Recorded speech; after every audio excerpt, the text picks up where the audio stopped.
We thank you all. Great day. Here I is. Some of y'all was like, oh, her face not on there. What does that mean? We hear her voice. Everybody, listen. That's another thing. That's a paradigm. That's a paradigm and an expectation. Oh, I didn't know I had this. There's a paradigm and an expectation that is happening here. Welcome, Periscope. Welcome, everybody that's listening on YouTube. Welcome.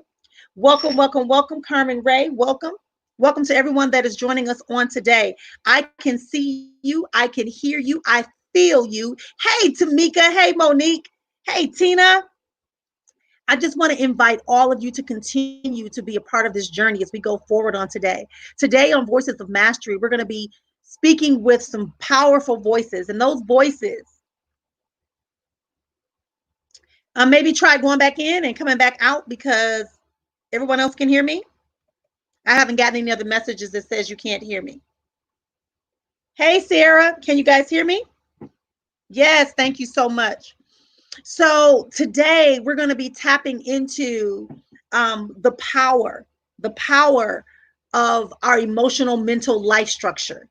You know, this program is 6 episodes and we've done 2 episodes already, but the episode we're going to be focusing on this time, I pulled in my friends and fellow speakers and trainers that are well versed and trained, and I missed one other person that I wanted to bring in, but I was so late and remiss in contacting her, and that was Valerie Burrell, because she's also does mental emotional counseling with persons, and I really want to get as many people in here as we could to support us on this journey during this time. And as we're progressing through, we started out initially with coronavirus, you know, impacting our lives. And please remember that it is impacting our lives.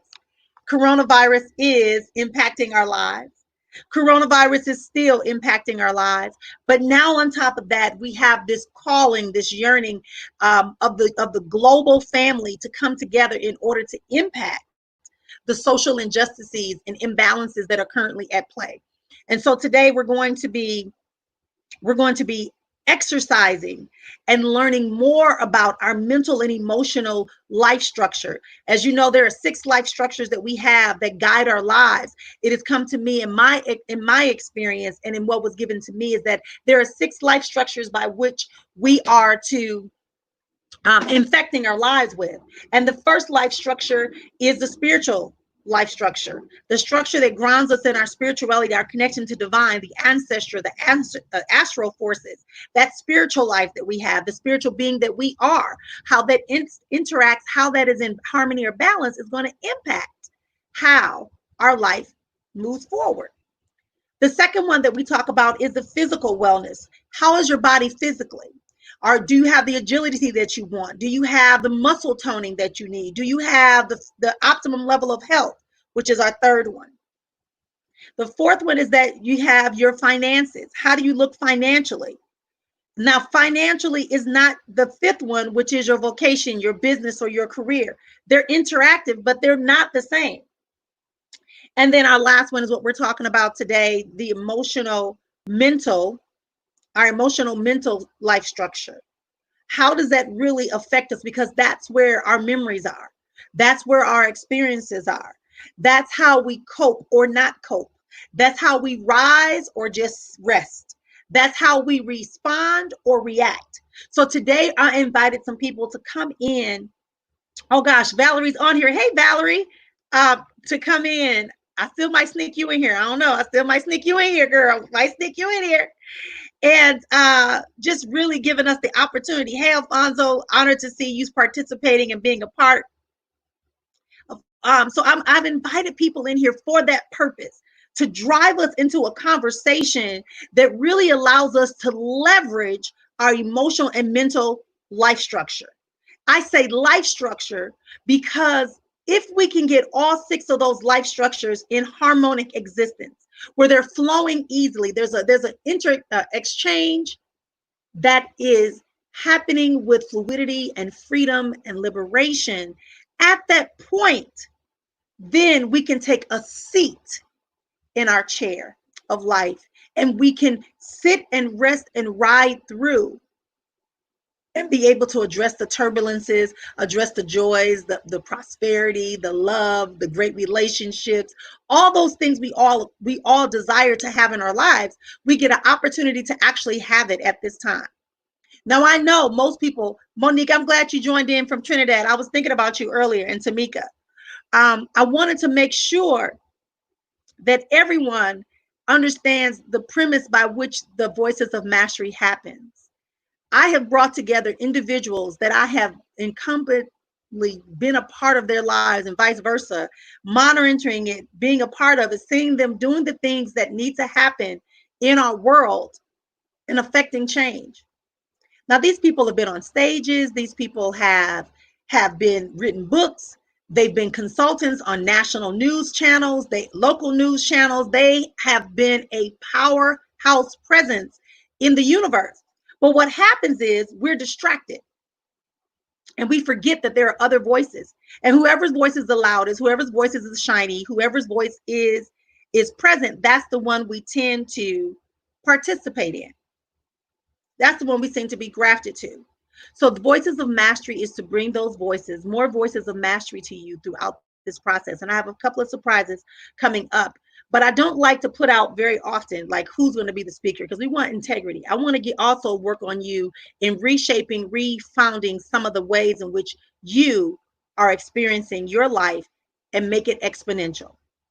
My company is Exponential Existence because we have an exponential existence.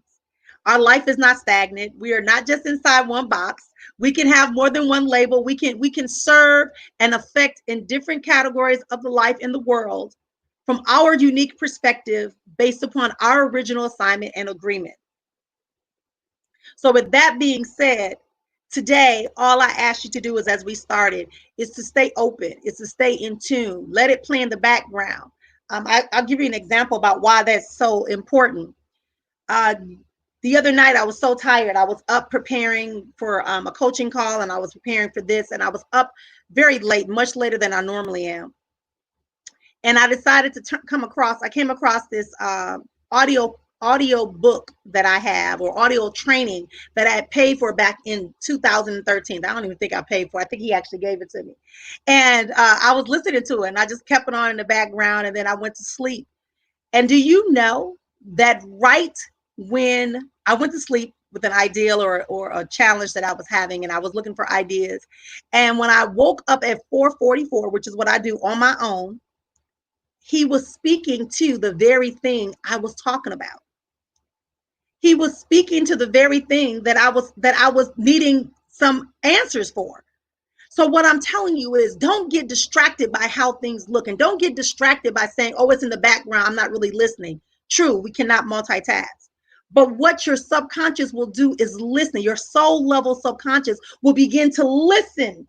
Listen for that sound, for that silent sound. And it's going to send out a frequency that's calling for that which you desire. And I think that if we can get this mastered, if we can take a little bit of this next half a day that we're going to spend this next 4.5, 5 hours together with these beautiful voices of mastery today that are going to come on here and share with you, along with me, how we can begin to really harness and grow our inner strength from within. It's real easy to build up outer muscle, but if you can't build up your spiritual, emotional, mental, and financial muscle, then it's for naught. And that's what we're about: holistic prosperity, the wholeness of you. You are not just a piece. We want you to have the whole pie, the whole cake, the whole kick and caboodle, as they used to say when I was little, right? You want to begin to focus in that level of existence. Divine moments indeed, Valerie. Divine moments indeed. Divine moments indeed. Welcome, everybody. I appreciate you being here on today. We also have one of our co-hosts that will be speaking to us later on today online, and that is, I always want to say doctor. Did you get your doctor yet, Afonso? I don't know. Type in the room and let me know if you got your doctorate yet. I can't remember if you got your doctorate or not. So again, you can find us on Facebook as Voices of Mastery. If you have not registered to get all the great things and stay connected and have a few more special sessions with the people that we are bringing here for the Voices of Mastery, there is no cost to participate or attend the Voices of Mastery. But we do ask you to register so that you can stay in the loop, that you can continue to enjoy this type of quality services and programs that we are offering you on today. Listen, I read a t-shirt, and the t-shirt said, "You better get me now, because once I come up, so does my price." So we're gonna be able to do that. Yes, yes, yes. I like that t-shirt. I don't know. At first I was like, is that a paradigm kicking in on me or what? But I wanted to share that. But that's just to say, be very mindful of the jewels of the identity that is with you. Yeah, yes, it says late fee. Yes, that's from the BSN. BSN said it's going to be a late fee. Black Speakers Network said it's going to be a late fee. But this one just said, when I come up, so does my price. So people are getting creative with these sayings. Just want to take another moment again to also invite you all to consider being a part of something else that I'm a part of, and that is the Inner Healing Retreat, which is right in line with this. The Inner Healing Retreat is a 2-day event. It is normally a live event up in Sedona, Arizona. I am usually the host, the gracious host here in Sedona, Arizona, in the home, a beautiful home with a pool and all the beautiful wilderness that you could experience. And it is a great opportunity for us to shine and thrive and grow and expand in our greatness and in our newness of who we are. So I thank you so much for participating in that. And that is scrolling down at the bottom of your screen. Just go to IHR Virtual Inner Healing Retreat, IHR Virtual at bit.ly/IHR Virtual, and you'll be able to register. That is going to cost you $197 to be a part, to hear more speakers, practitioners, go through workshops, go through sessions. And oh, we got this thing planned out to the hilt. So it's going to feel like we're still back in the house in the retreat center, for the retreat. However, we're going to be virtual, and it's going to be just as powerful. I mean, we were just talking the other night about planning it out, and I just found myself just in a whole nother realm, and the amount of magic and exchange that happened between myself and the practitioners and the speakers that are going to be there. Oh boy, oh boy, oh boy, because now we really got to focus on inner healing, because we have so much that we've been reacting to. So I want to bring up and just bring that up to you and make sure that you are aware of where we are and where we're going to. Again, I am Dr. Marian, Sister Afua of Exponential Existence, and also the Azon Life Alchemy Center here in Arizona. We are greatly appreciative of you taking time out of your day to support not only me, but these wonderful speakers that you may have gotten a call from today or email from that said, hey, join me on this call. I'm going to be talking today. And that's what we have to do more of. We have to remember that we're all interconnected, and it's great to support. But if you really want to support, let's invite some people that would usually not be here. Let's invite some people that we think could benefit from this conversation about building up our emotional and mental life structure, having the opportunity to really focus on who we are, what we are presenting and creating simultaneously. And so today I am going to bring up someone that has been in my circle for a while. He's from my hometown, and he's just someone that I greatly appreciated. We've had some very intense conversations over the years, I will say, and they've always led to me loving and appreciating him more for his contribution and presence here on this earth. And I was beyond ecstatic when he said yes, because I've been wanting to get him to speak and share his eloquence and his wisdom perspective. How about that? I'll say that. And so I wanted to bring him on here, and his name is Alfonso Watkins. And again, I can't recall. I'm going to look and double check. I got to reread his bio, right, real quick, to make sure that we have it. Let's see. So Alfonso is here. I'm just going to bring him in. Why does it not want me to let him in? I'm letting you in, brother. All right, sister. I got you in, brother. See you. Yeah. How are you? I'm fine, Queen. How you doing? Yes, yes, yes. It's all Good, good, good. Always a I'm loving pleasure. it. I'm loving it. So Mhm. listen, I was up here saying, okay, so I don't see the doctor behind. You got the masters and the Yes, license. yes, yes, yes, yes, I'm loving it. yes. I'm loving it. Yeah. I'm loving it. Today he is going to be sharing with us from his perspective. We're talking about the emotional mental life structure paradigm. And today, Alfonso Watkins will be sharing with us his topic. And now my screen just dropped. I want to read word for word because I don't want to mess it up. Okay. Hang on.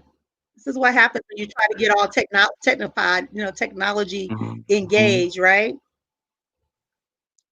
So he will be sharing with us our relationship. I know it's something to do with the ancestors and the creator. I messed up that title, but I don't. Oh, here it is.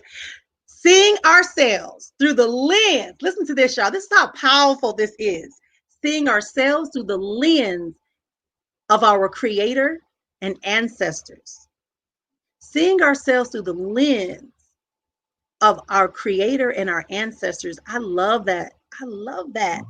Okay, so now I'm going to read his bio. So if that didn't, give you enough to know that he is definitely worth listening to, hearing his voice, acknowledging his presence, not because I said he's my brother and I appreciate him and that we've had these great conversations, right? But he's a Milwaukee native and he's a licensed professional counselor and licensed psychotherapist with 25 years of experience working in Milwaukee County. He has a master's in educational psychology with a focus on community counseling, a bachelor's degree in community education, both from UW Milwaukee. Hey, hey. And he has worked from MPS, BMCW, Head Start, DJCE. This is too many acronyms. Do I got to do all these acronyms? St. You Charles ain't got Youth to do Center, Family Services, 24-hour care, I know, but I just want to let y'all know he's overqualified to be talking to me right now. No, just kidding. But I do appreciate his presence, and I want you to hear. And I'm looking forward to hearing this conversation. I'm going to be honest with you. When I read that, I remembered why we were siblings, why we were soul siblings. Because spiritual connection to the ancestral realm as well as the divine realm is very important, I believe, for us as a unit. So I think the world right now is recognizing that as well. So I'm looking forward. So I'm going to be quiet. I'm going to get off the screen and I'll talk to you more about that. But tell us about this, seeing ourselves through the lens of our creator and the ancestors. All right, sister. Thank you. Once Uh-oh, again, we it's lost your always sound, brother. I'm out here. Am I with you now? Can you hear me now? Yes, you are. I got you. Okay. All Yes. right. Right. All right. Appreciate that.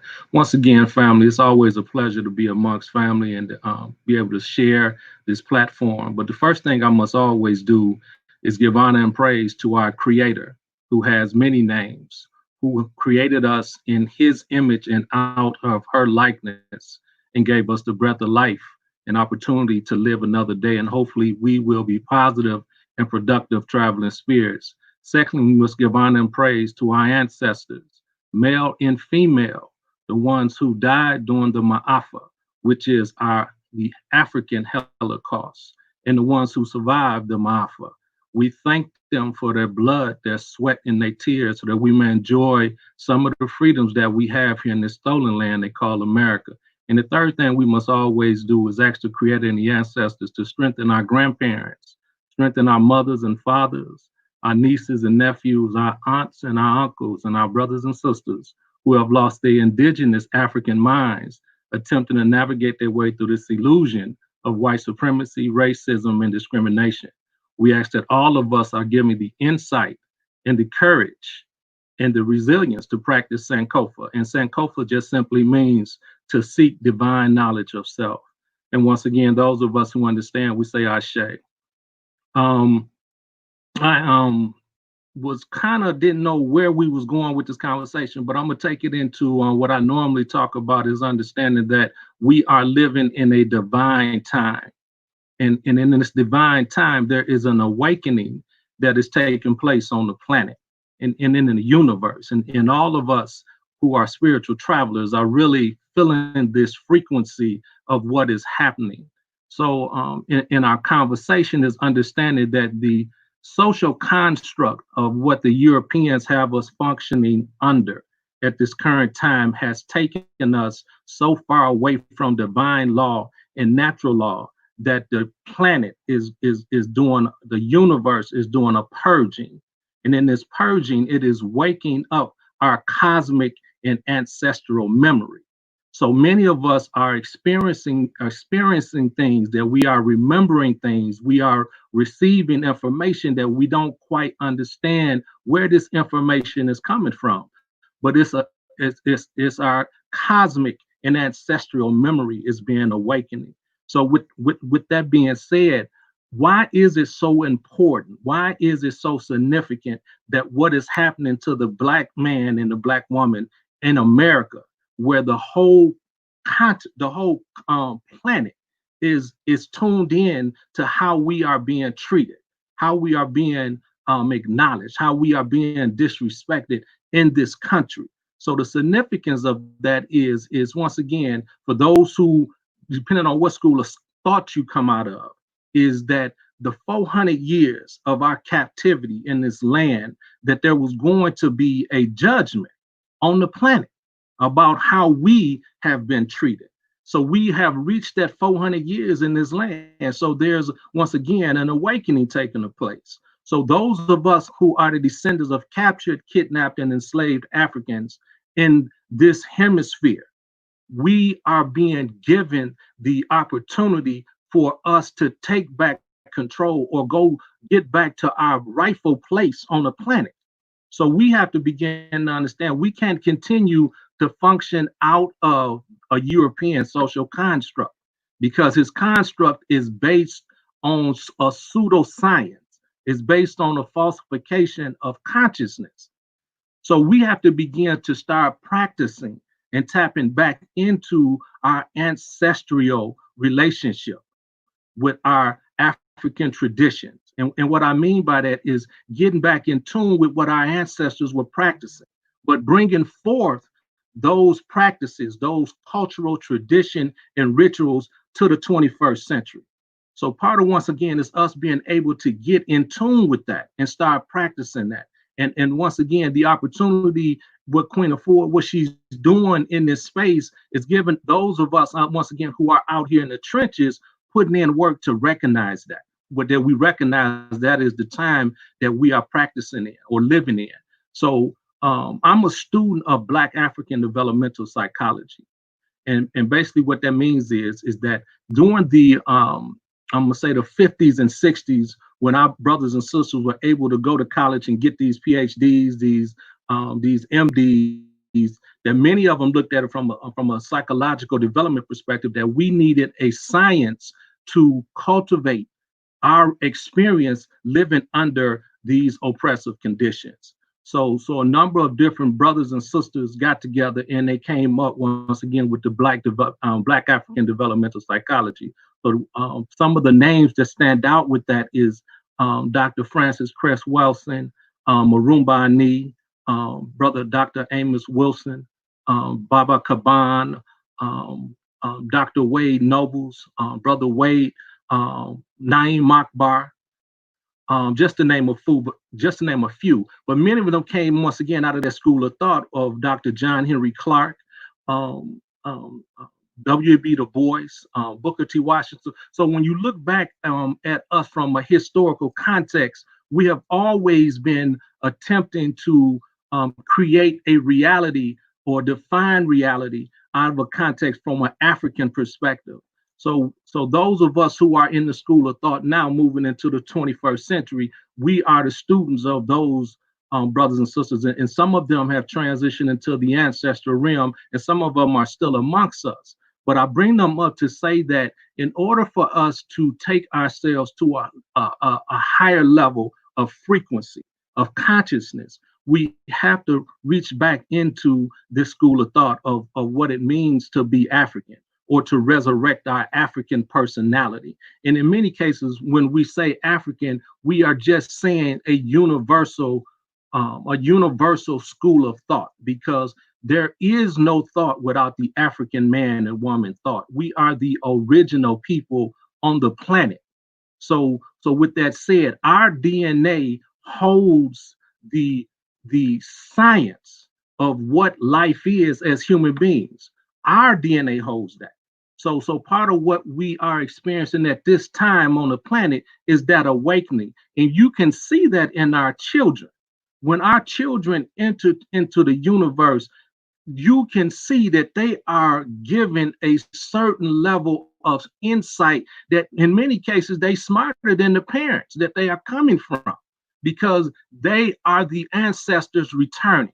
So we have to create a space and a place to them to cultivate these young spirits to help them move into the divine beings that they have been um, the assignments that they have taken to come into the world at this time.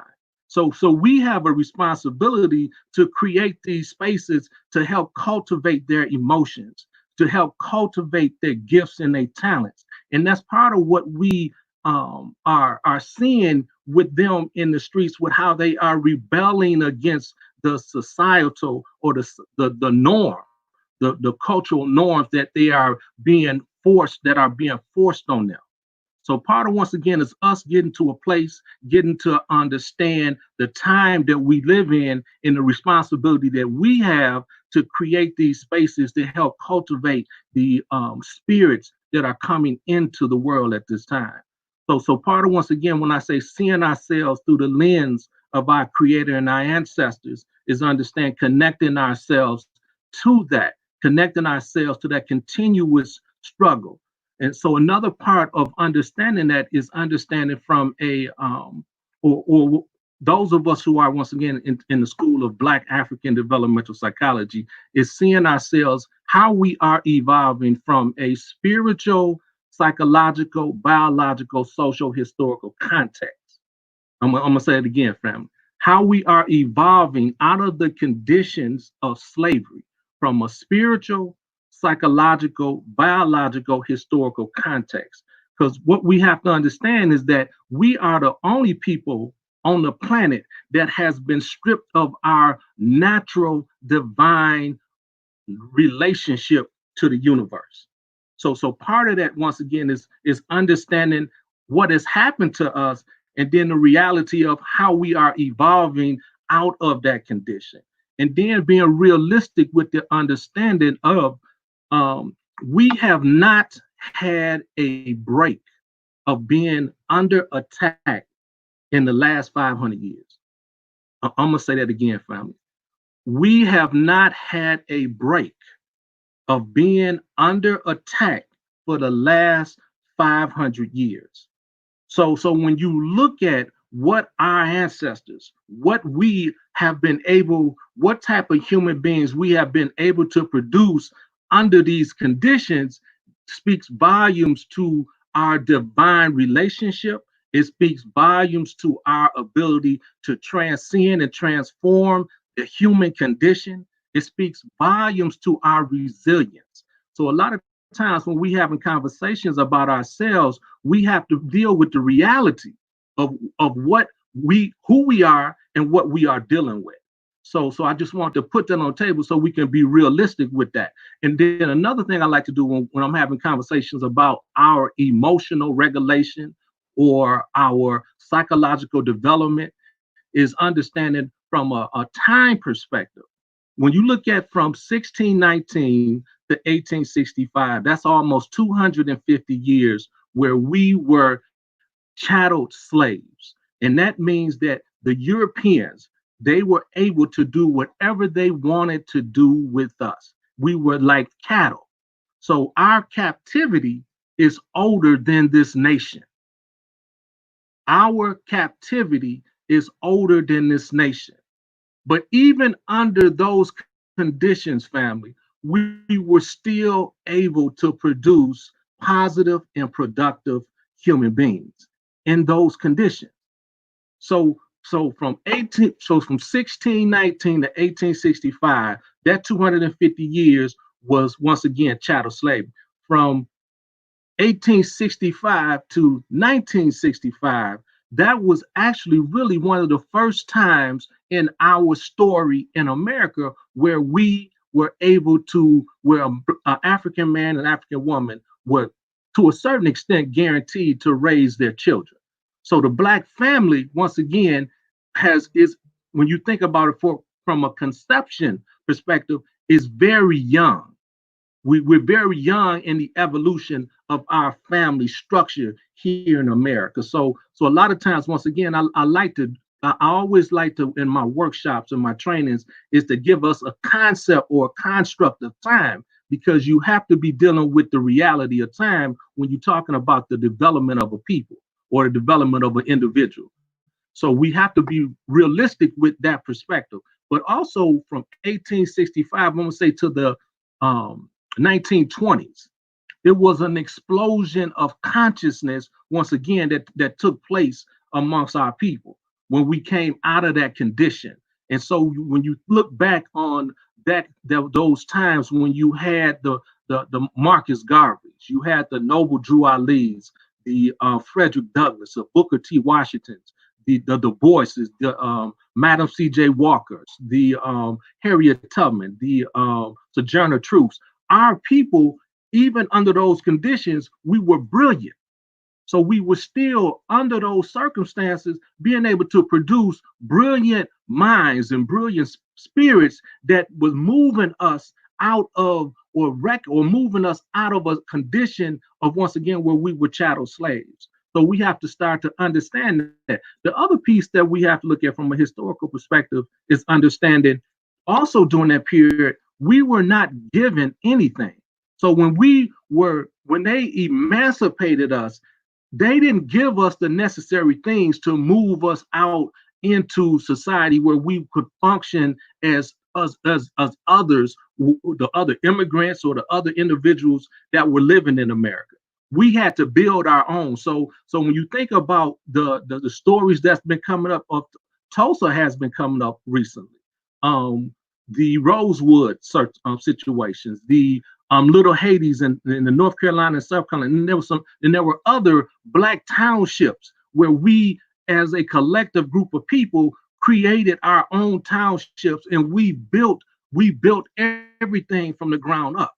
So we have to understand that, once again, even coming out of that condition, we took ownership of who we are, or who we were. And once again, and we established our own communities. So that means we had our own schools, we had our own we had attorneys, we had our own banks, we had our own when you think about anything, we had to create that, and we supported one another. So we we dealt with, or we, at that time, we were participating in capitalism, but not the same way Europeans participated in capitalism. So we were able to create an economic engine, once again, amongst ourselves. And part of what happened, once again, when they saw that we were moving forward, they came in, disrupted the flowetry, or the flow of those communities. So once again, so when you start talking about our emotional regulation, I tend to, in my workshops or when I'm having conversation, is try to get us to look at things from a collective experience. Because there, to a certain extent, there is no individual experience. All of our experiences are connected to one another. If one of us is sick, and once again, one sick, we all sick. So if one person is in pain, we all are in pain. So when one person makes a decision, that decision don't only impacts that individual, but it impacts the family, it impacts the community that we live in, it impacts the society. So a lot of times when you start looking at things outside of a European social construct, and you look at it from a African social construct, we are a communal people. So we always tend to, or we think so, we see things as a collective. So that's why, with the situation that happened with George Floyd, for us to see that brother get murdered and killed like that, we all felt that. Anybody that had a conscience, anybody that had some humanity, we all felt that. So once again, it's a collective experience. So at this time, even many of our European counterparts are waking up to the reality of what is transpired and what has happened to us. So it's up to us once again to continue this conversation, but also we need to take control of the narrative. And by taking control of the narrative, we begin to talk about or take ownership of defining and clarifying what our experiences have been under racism, and how internalized racism has impacted our development, within the context of our spiritual development, within our psychological development, and that's also our biological development. We have to take ownership to articulate what that is, because once again, the European social construct is grounded on, once again, we call it pseudoscience. Is excuse me, family, is grounded on the science of, once again, that every other human being is inferior. And that's not even genetically possible, because those of us who are melanated people, those of us who are the darker skinned people, science proves that our DNA, our genetics, our genes are the dominant genes, and Europeans have a weaker gene. So even the sciences that we function out of hinders our ability to reach a higher level of frequency, a higher level of consciousness. So once again, those of us who understand that, that's why we are able to function outside of a European social construct, because of the limitations of what it is and how it functions. And so, and from that perspective, once again, it's called the social construct of knowledge, or the social construct of reality, and that's based on how knowledge is organized, how knowledge is developed, how knowledge is used to define the reality of the society, of the civilization that we live in. And so part of, once again, with this awakening that is taking place, the European social construct has reached its level. And so we have to rise above that and transcend, and we are in the best position to do that. Those of us who are the descendants of kidnapped and captured Africans in this hemisphere, because we are the ones that we have went through a transformation. We have went through a transformation, and we are once again attempting or practicing Sankofa. Those of us who are practicing Sankofa understand what that transformation is, and our ability to transcend the conditions that we live in. So there's a science to this. And so understanding that the natural science, the human transformation, is us getting back to practicing the principles. Let me get some water. The principles of mind.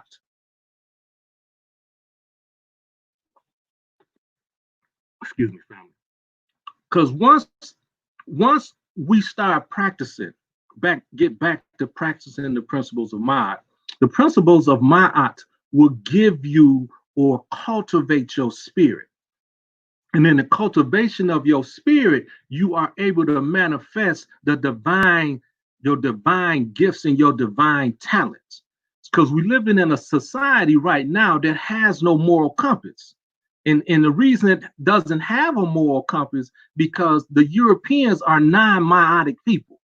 And what I mean by non-meiotic people is that they don't function out of the spiritual realm. They function out of the material realm.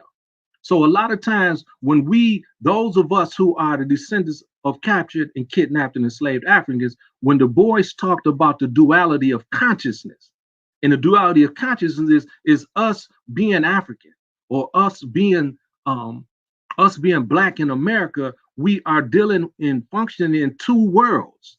And so part of what we're seeing now in this awakening is that many of our brothers and sisters who are unable to function in the European world don't have an alternative reality, an alternative social construct to function out of. So that's why there's an explosion of mental health and mental illness in our community as it relates to bipolar and schizophrenia, because we don't have it, because the social construct is not designed for us. It's foreign to our nature. And so part of, once again, we have to create institutions. We have to create the spaces to help our brothers and sisters understand what it means to be African, or what it means to have an African personality. And once again, I know many of our brothers and sisters are uncomfortable when we talk about Africa, because we have been socialized, trained, and conditioned to think negative about the continent of Africa, or to think negative about who we are as it relates to that continent. But we have to realize, family, that the continent of Africa is the most resourceful piece of land on the planet. I'm going to say that again, family. The continent of Africa is the most resourceful piece of land on the planet. Every mineral, every nutrient that is needed to manufacture any product, any as it relates to the technology, it comes out of the soil of Africa. So when you think about that, the people that were planted, those of us who are from that continent, it speaks volumes to how resourceful we are as it relates to the energy, the frequency that we bring forth. So I just bring that up to say to us that we have to understand our relationship to Africa, and our relationship to what is happening on the planet. So part of, once again, is us understanding from a social, I'm gonna go back to the social construct that we're functioning out of. Family, we're gonna have to understand that the European social construct it has went as far as it can go. And we're gonna have to tap back into our traditional African culture to resurrect, once again, it's our African ancestral consciousness. So once again, I see the Queen is back on. I have truly enjoyed the fellowship. And how much time I got? How much time I got, Mr. Queen? About 5 more minutes? Okay. Okay. So once again, family, I from a Black African developmental psychology perspective, the main thing I want you to take away from my workshop is from this conversation is that we are in a divine time. And being in this divine time, we have to understand who we are, who we belong to, and how do we get back to our original divine relationship with the Creator and our ancestors. And so that's why it's important for you to start practicing doing your libations. Start practicing understanding, connecting your reality to the Ma'afa, and not only to the Ma'afa, but connecting your reality to the principles of Ma'at. And that's a conceptual social construct for us to begin to repair and heal ourselves. Because if we don't understand the principles of Ma'at and understand what happened to us during the Ma'afa, we won't be able to practice Sankofa. Because in order for you to heal yourself, you have to go back to the spiritual foundation that our ancestors created, that when they were practicing or when they were living by Ma'atic principles, those civilizations lasted for 3,000 to 4,000 years, family. I'm going to say it again. When our ancestors created and were functioning under the principles of Ma'at, those civilizations lasted 3,000 to 4,000 years.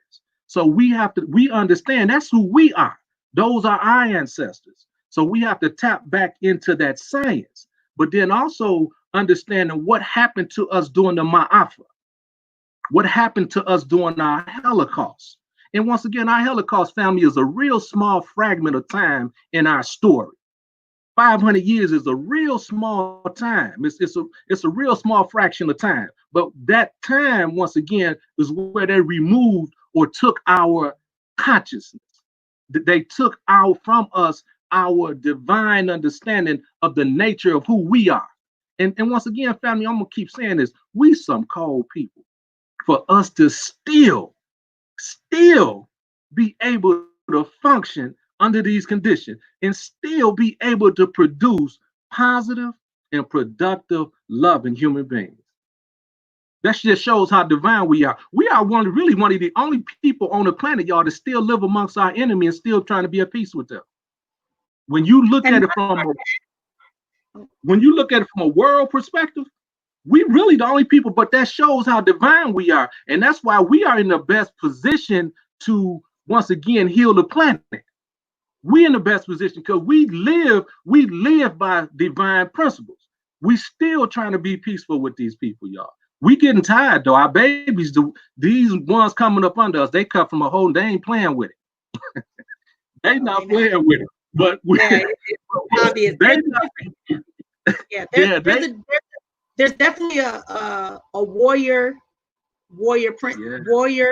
energy that exists, and that's because, like you said, I like what you talked about the Maya. Can I take you back, brother?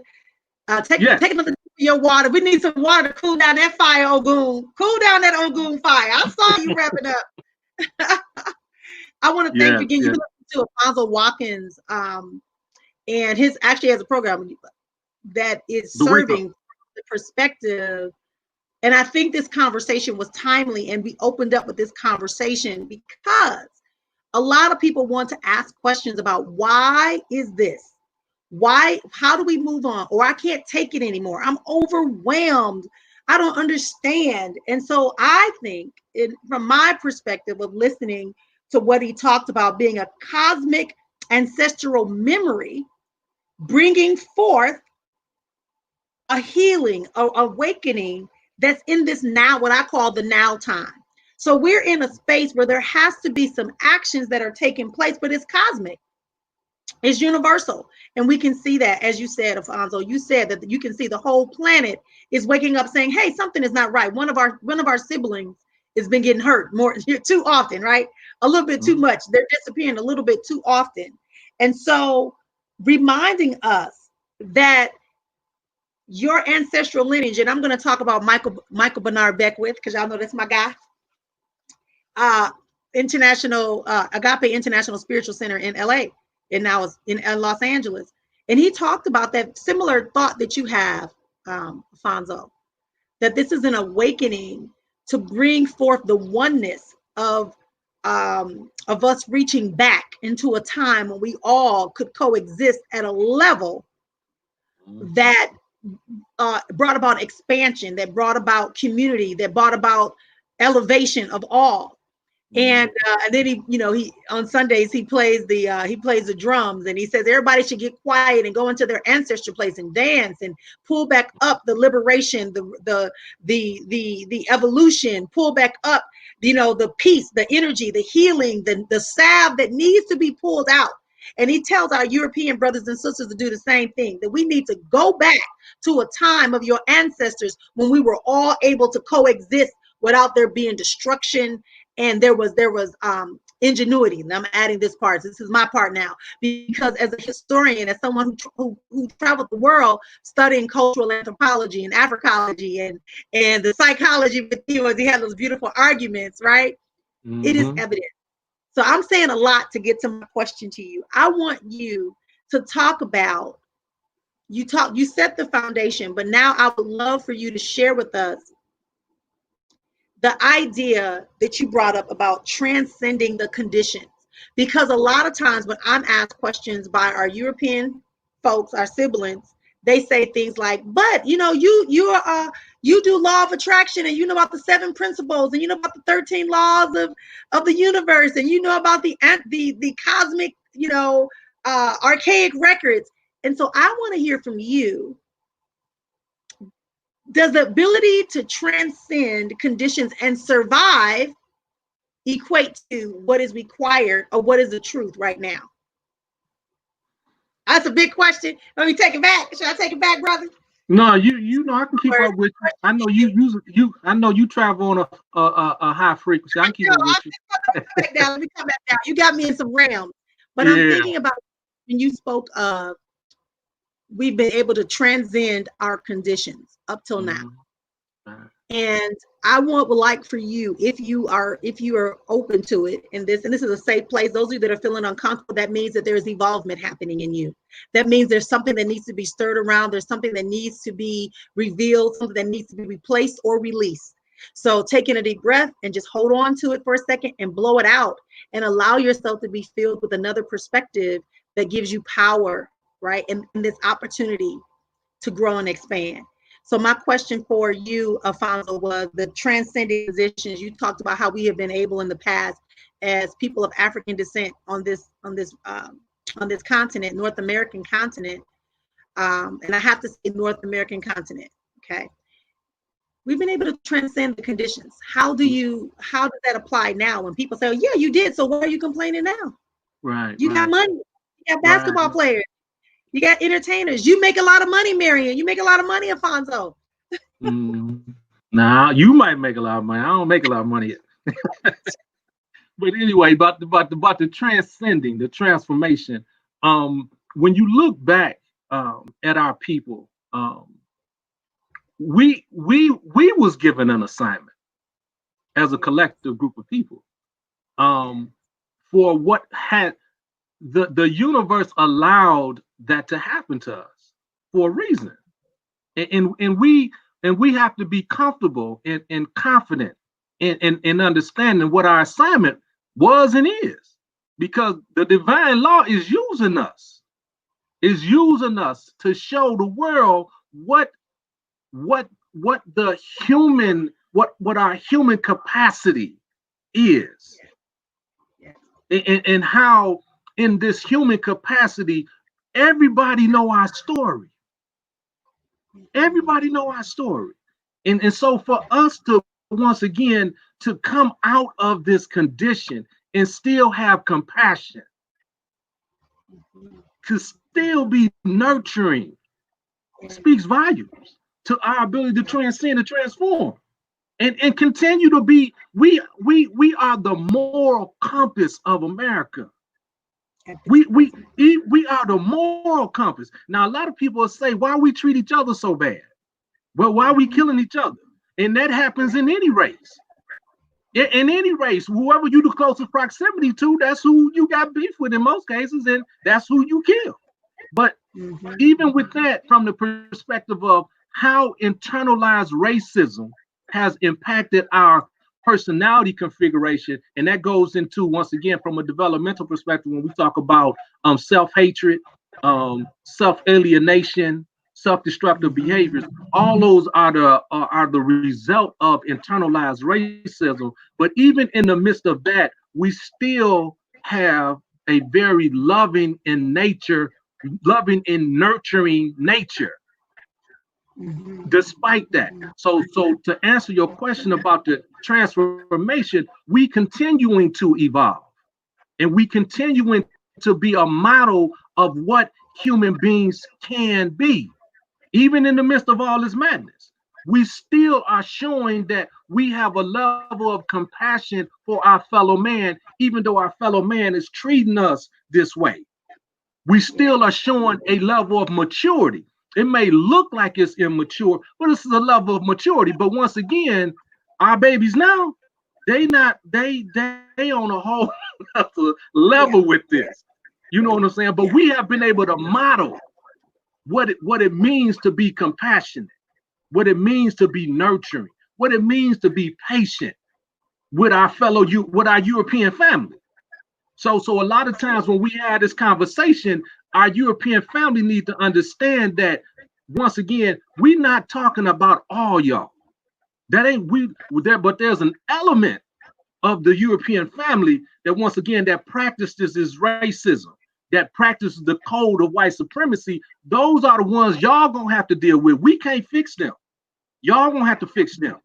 And all we can continue to do is continue to try to hold back our babies from burning down and tearing things down. But they to the point where, once again, they ain't gonna continue to be treated like this. And then another piece of it is too, the European children are waking up. They babies are waking up to the reality of the falsification of the history, the falsification of what their ancestors have done. So there's a unification that is happening amongst the youth, that once again, that this is a beautiful time to be living in, for us to be witnessing what is happening. So even in the midst of all this chaos, there's some beauty. There's some growth that is taking place. So with that said, I hope I answered your question as it relates to the transformation and the transcending of what is happening. Oh, absolutely. 100. Yeah, you did. Because that's, and you rounded it off, and you even addressed my second question in that conversation. So very much so, it is very much done. I know I'm bringing up your Ogun energy. I know I'm bringing up your Batala energy. I see you. You I'm see feeling it. your energy. You feeling it. I'm I'm like, feeling woo! that. I need to come and give you a little Yoshun and Yamiya. Yes, yes, yes, yes. Thank Um, you, sister. Thank you. you have mentioned a couple of terms, and before I let you go, I'd be remiss if I did not allow you to expand upon them. You Mm-hmm. talked about Sankofa.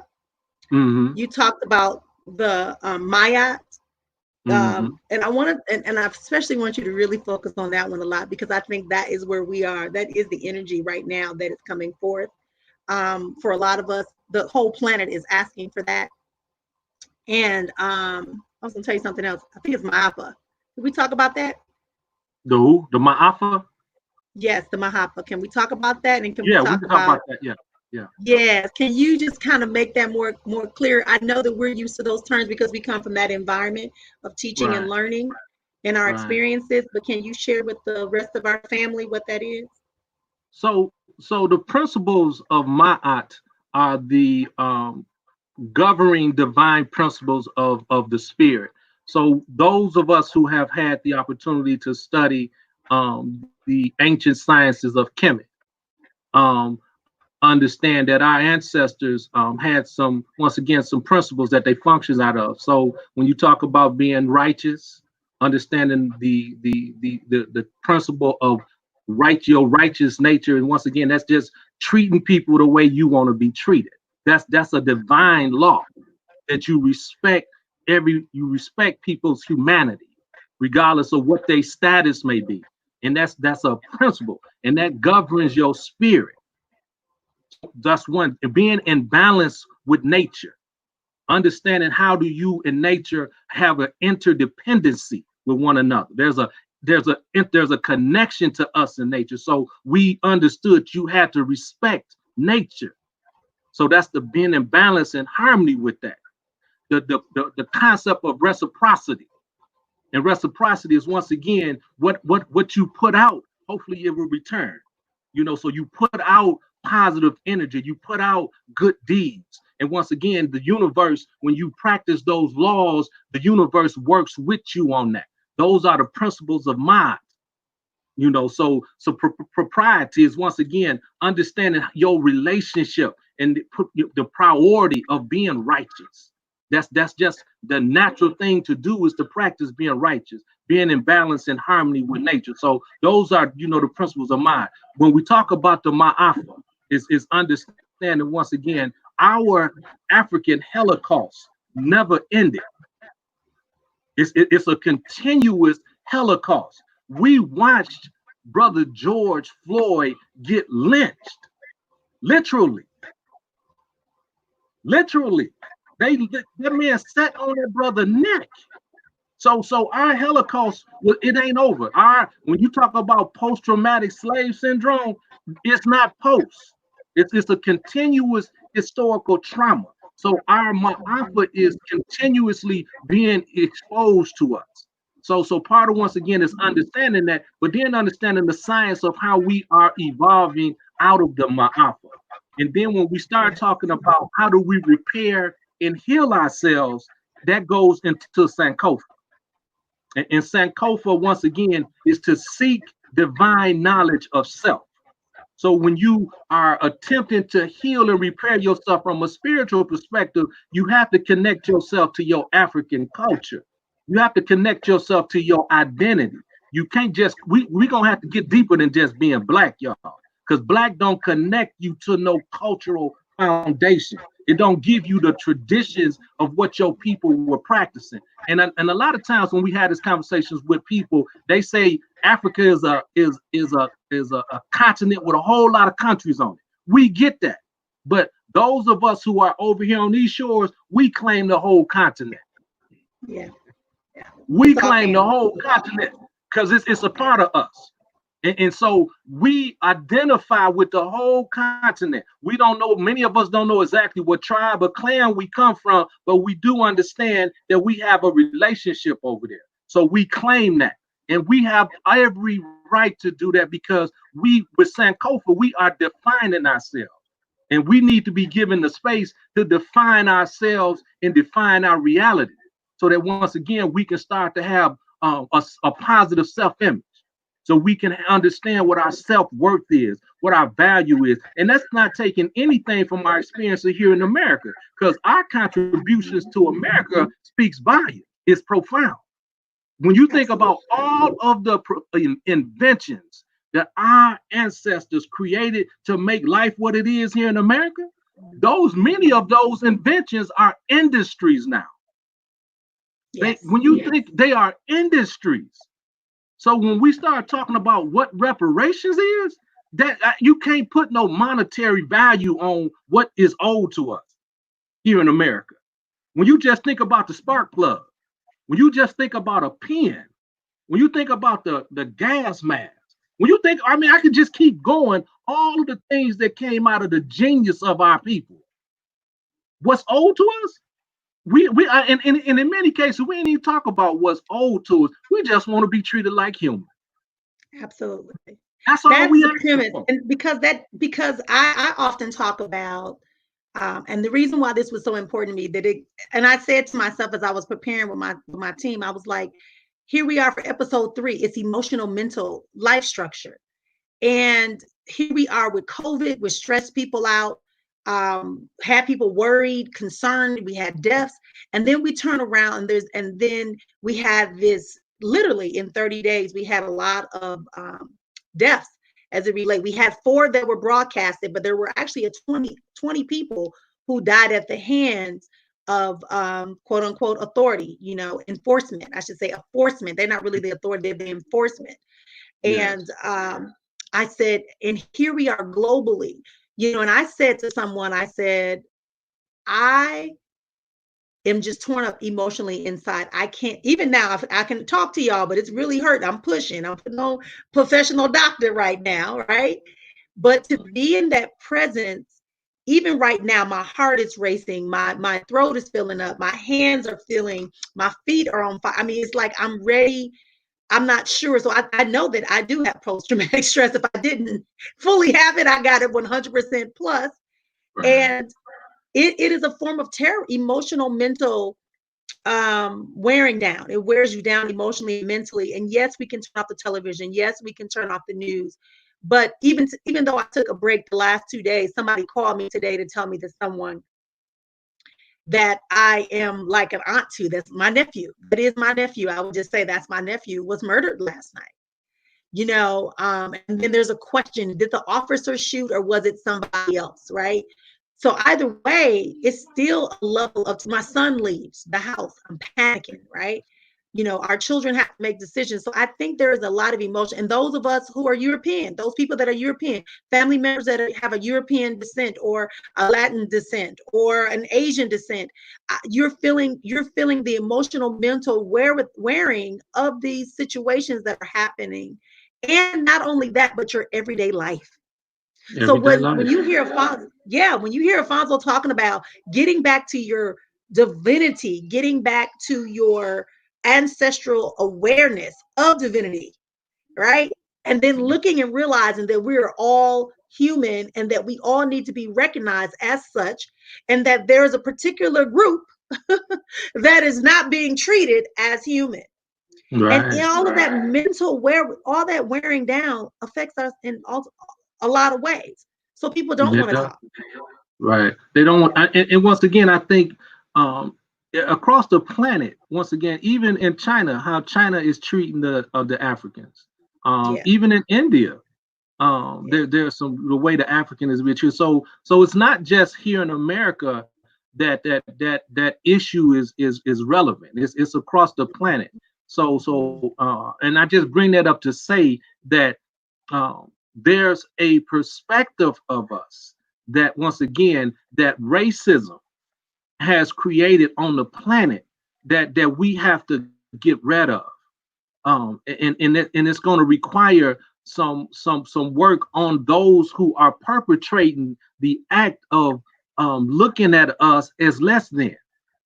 yeah. They got to put the work in. We can't put the work in. I'm to the point where I'm tired of trying to deflect and reflect on all that. Y'all got to put some. We overwork. And when you just brought up me being a black male and watching another black male get done like that, I mean, it just tears me up to see. And so I know you being a mother, being the womb, Mm-hmm.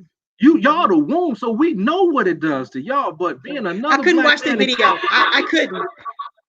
yeah, I couldn't watch the video, and I'm going it to say this hurt. to everyone as we are wrapping up this segment. I want y'all to follow this brother, listen to him, get in his inbox, mess with him, tell him all, make him talk to you.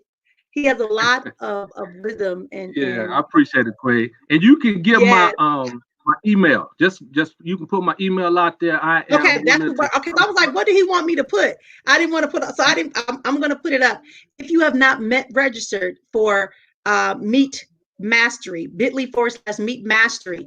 Someone said they went. It's not a V, it's a U. If you got the Voices for You, that means you are part of the partnership with one of the speakers, and so you need to put Voice for You in, and you can register. It is no cost to be a part. It just means we have you in the link, and then you get a chance to have another conversation, and it also gets you a general admission ticket to October when we do our live event called Exponential Existence Live Voices of Mastery, where we're going to invite them back and some more people to come in to share with us as we grow. But I want to end on this thing, and I love the fact that you were so open and you were so true to you. I love you for that, for always.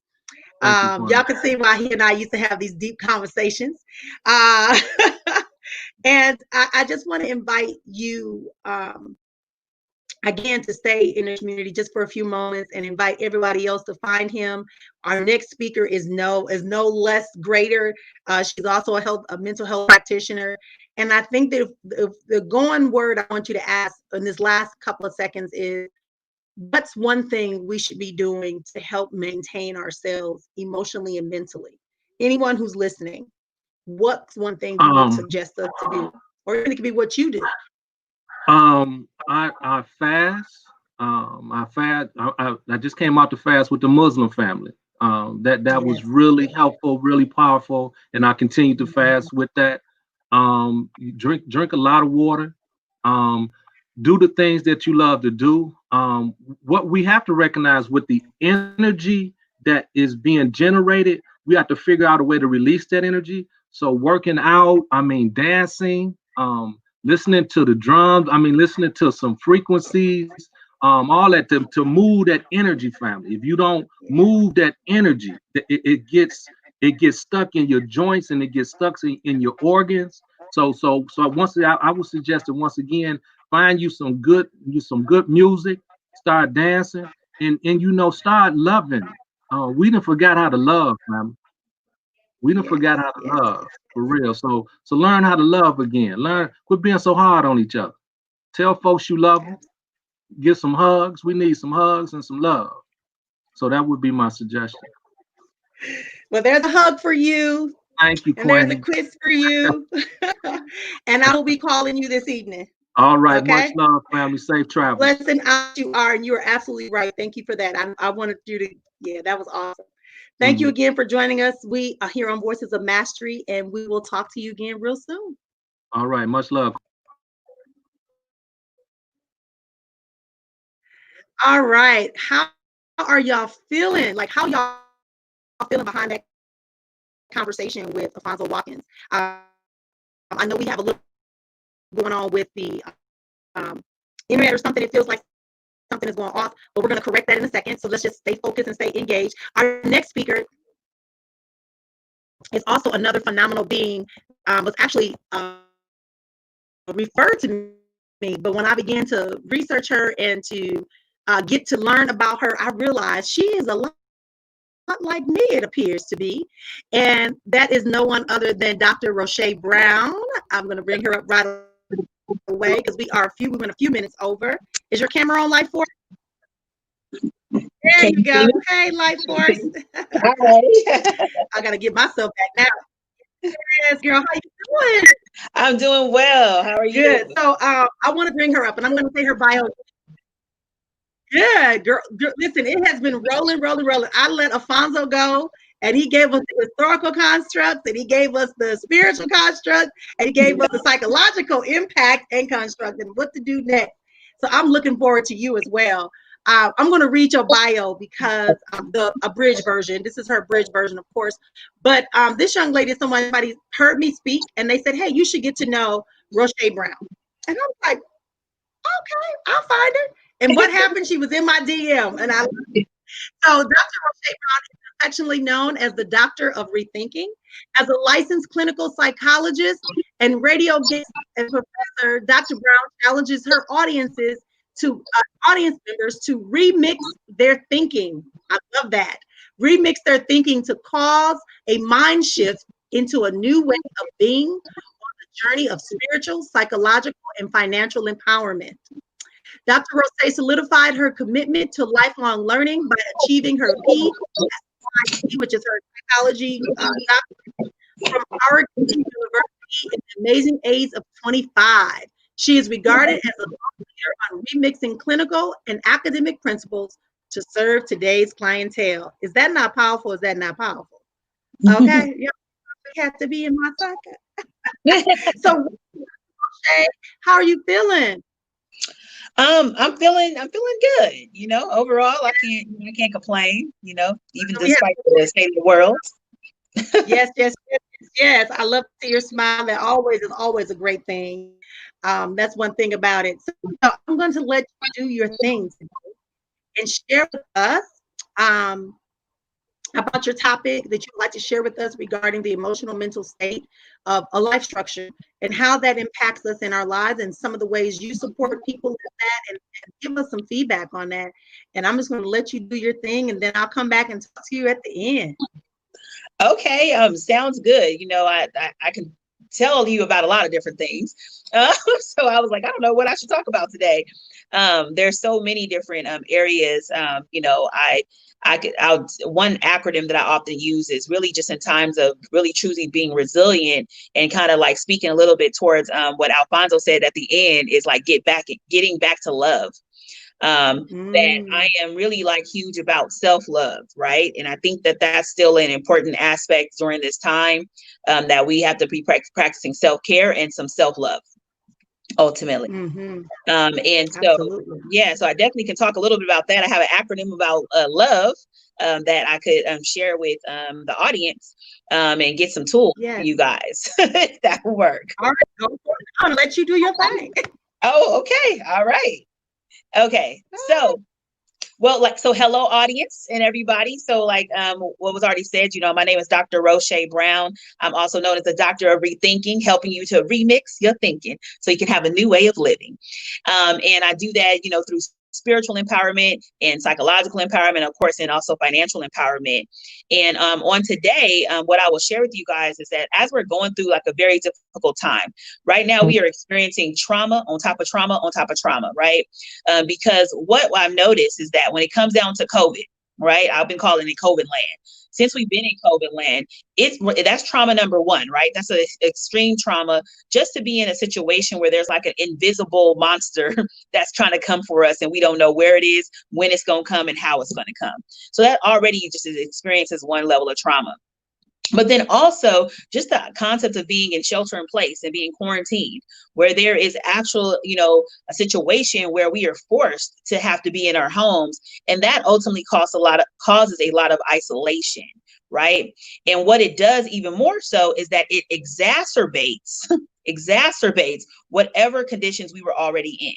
So if you were dealing with depression, dealing with anxiety, maybe having marital problems, having parent-child problems that were happening, all that did was exacerbate those issues, right?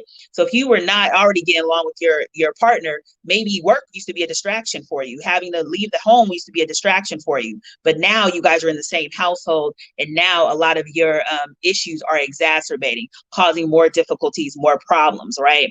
If you're dealing with any depression and anxiety, right? Now you're more isolated. You're not around a lot of people. You're not experiencing a lot of the social connectiveness that we all need. And so it's very important at this time that you have to really take care of yourself. So some of the things I've been telling people, like just ultimately during COVID, that's the level of trauma that we're experiencing. But then we have this other layer of trauma that Alfonso was also speaking a lot about. Of course, is like the racial tension that has always been here, right? You know what I mean? If you are, of African American descent, you already know that this has already been happening, and it was nothing new to us. But what is new to us is the way that the world is responding to it, right? And therefore, a lot of I've talked to a lot of people who have had their non-Black friends reaching out to them, trying to figure out the best way to reach out to them, and they're kind of stumbling, right? And so as they're doing it, they're saying the wrong thing. Somebody said to me, probably if those of you guys who are African American knows that this is like the worst thing that somebody can say. But she was like, Roche, I don't see your color. And I was like, oh, that's what you want to say? Darn, you messed up. You know what I mean? That wasn't the best way. And very loving, well-intended people saying the wrong thing. So a lot of us have to deal with things, and what is more difficult sometimes is being an African American person is having to do the education, right? Having to educate our non-Black people and telling them what is helpful and what is not helpful. And sometimes we don't want to be in that position. I understand it, but it's the state of the world, and it's what we have to be a part of. But one area that we can deal with as we're dealing with any level of trauma is to develop some resiliency. And one the ways that we develop resiliency is through what I call self-love. And I have an acronym for self-love. So love ultimately means doing what's best for. Doing what's best for. So when you love somebody else, you do what's best for that person. When you love yourself, you do what's best for yourself. However, doing what's best for does not always feel good. Okay. Doing what's best for doesn't always feel good. So, I know that you guys probably have experienced that, right? It doesn't always feel good to go exercise all the time, like in the beginning state. Maybe once you get done, you're like, oh, I'm so proud of myself for doing it. But in the beginning, you're like, I don't want to do this, right? It doesn't always feel good to eat well, right? To choose, salad over a burger, right? It doesn't always feel good to do those things. However, what I have noticed is that you still have to kind of do the things that you don't even feel good in the moment, because we understand that there's going to be a long-term gain that's going to come for us, right? So as I go through this acronym, this is going to be just a process of really truly developing a level of self-love. And so the L part of self-love is L, letting go. So the first thing that we have to do when we are really truly developing self-love is that we have to let go. So let go of what, right? You need to start to be in a position to let go of, things of the past, right? Old ways of thinking, right? That no longer serve you. I often ask people, has anybody ever moved, right? Have you moved from one place to another place, right? Have you ever moved before? And so, you guys can answer that for yourself. Yeah, I moved, right? But when you moved, did you bring all of your old furniture to your new home, right? And a lot of people will say, well, I didn't bring all of it. I ended up purchasing a couple of new things, and what that means is that when we're going from one level to life to a new level of life, we have to check ourselves and say, hey, am I bringing some old furniture, some old ways of thinking that no longer serve the new level that I'm in right now? Maybe I need to add some new furniture, right? Add some new exposure to some new ways of thinking. Right. So those are some things that you have to kind of start to think about and say, I need to change it up a little bit. Right. So you want to let go. L is letting go of all of the old patterns of thinking and moving into a level of some new ways of thinking. Right. That also may mean that you need to let go of some people that were in your life that fit you and served you in your old way of being, but don't serve you right now in your new way of being. So you may have to let them go. Now, that doesn't mean go to people and be like, I don't fool with you no more because you're not part of my new level. You don't need to say that to people, right? You don't want to say that. But what tends to happen is that you start to have less energy for those people, right? You start to show them a little bit less attention at that time. And so when those things are happening for you, then they will all automatically notice that you just don't have as much time for them, because you have now changed and you're at a new level and you're around new thinkers. And because you're around new thinkers, you can't have that old way of thinking that might pull you back down to an old familiar way of old familiar way of being. Okay. So the first thing in part and really moving towards self-love is to let go. Let go. So I want you to say that to yourself, let go. Just let it go. right? The other thing that you want to do is the O portion of it. The O portion of self-love is, I like to say, owning your fears. Owning your fears, right? So what does that mean? So a lot of us have a lot of anxiety. And when I notice people with anxiety, and a lot of us experience it, probably everybody has some level of anxiety. We're all on a different spectrum. Sometimes we're, overthinking only at certain times in our lives. And sometimes we're overthinking every day about everything, right? And you may have just a higher level of anxiety. But ultimately, what tends to happen when we have anxiety is that we feel like millions of thoughts are popping in our head. Millions of them are happening. And a lot of them are just fears, right? And I call fears the lies we tell ourselves. The lies we tell ourselves, right? So you may be in a position where you may just be lying to yourself, telling yourself that you're not good enough, right? Telling yourself the worst case scenario about what's going to happen, right? A lot of people have called, I work at a healthcare facility, and I do a lot of intakes for mental health.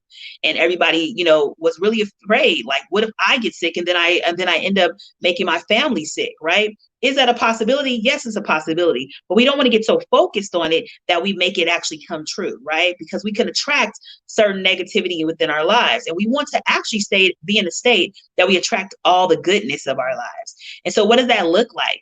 That means that I want you to start saying that I'm going to be safe today, despite what's going on, and I'm going to make sure that my family is going to be safe, right? You want to actually start speaking those things and affirming good things during this time, right?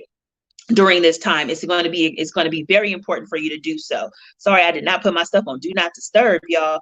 So I hope that it doesn't mess you up when you guys hear little dings. Okay, that was just a ding that said, "Ooh, you got that, Dr. Roche. You did good." That was that ding for, right? But so going a little further, owning your fears is that you want to acknowledge them. Acknowledge the areas that you are finding yourself lying to yourself and saying you're not good enough, or that you're never going to be enough, or you're never going to have enough, or whatever that may be that you normally say to yourself. And you want to do some journaling. Okay. So there's 2 ways to journal, and I'm going to cover the first journaling on this O. You want to journal in a way that, even though it feels like millions of thoughts are popping in your head, once you actually take the time to write down in a pretty journal or just get a notebook, you may recognize that you're only really fearful of 5 things. And it might be those 5 things that are popping in your head over and over and over again, right? But once you recognize that it's 5, now you can find a plan for 5. But when you feel like it's a million, it don't feel like you ever can find a plan. Right? So you want to go ahead and take like those 5 areas, and you want to say, like, okay, how can I get help on this one thing that I'm worried about and that I'm stressing about? Maybe it's something that you have to do, right? Maybe it's something that you may have to, request support from a mental health therapist. Maybe you need to request support from a friend, maybe request support from a family member, right? In order to help you through those different areas, right? So you want to kind of look and see, what is it that I can do? Maybe you have a network of people that you're able to go to.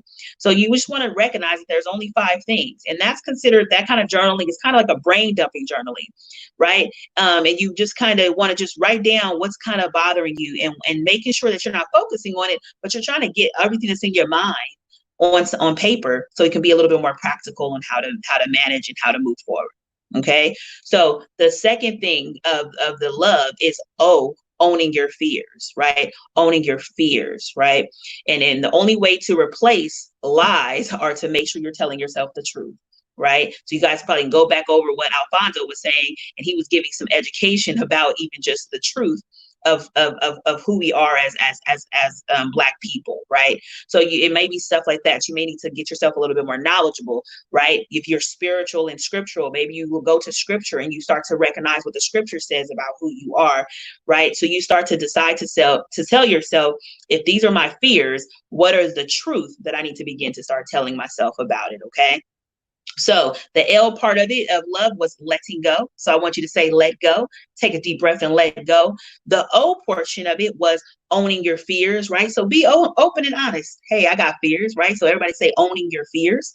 And then the V portion of it is visualize, right? So the way that I feel like you really kind of come into self-love, right, is starting to visualize, what is it that you really want?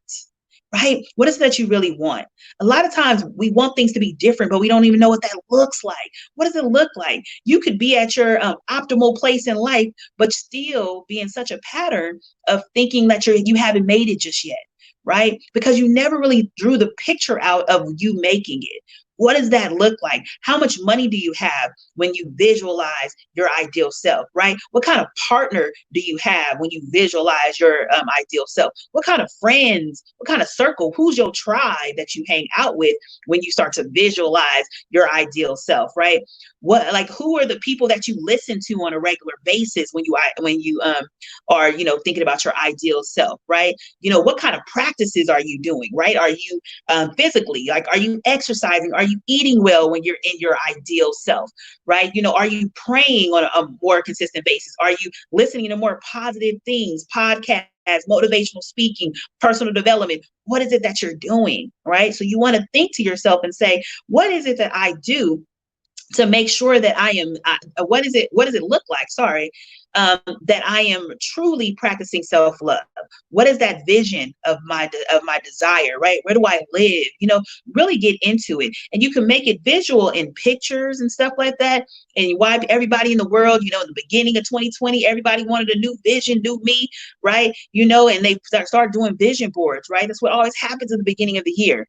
And the interesting thing is that sometimes when you're visualizing your ideal self, right, and you're visualizing the things that you want, sometimes the way that they come about may be in all kind of different ways, right?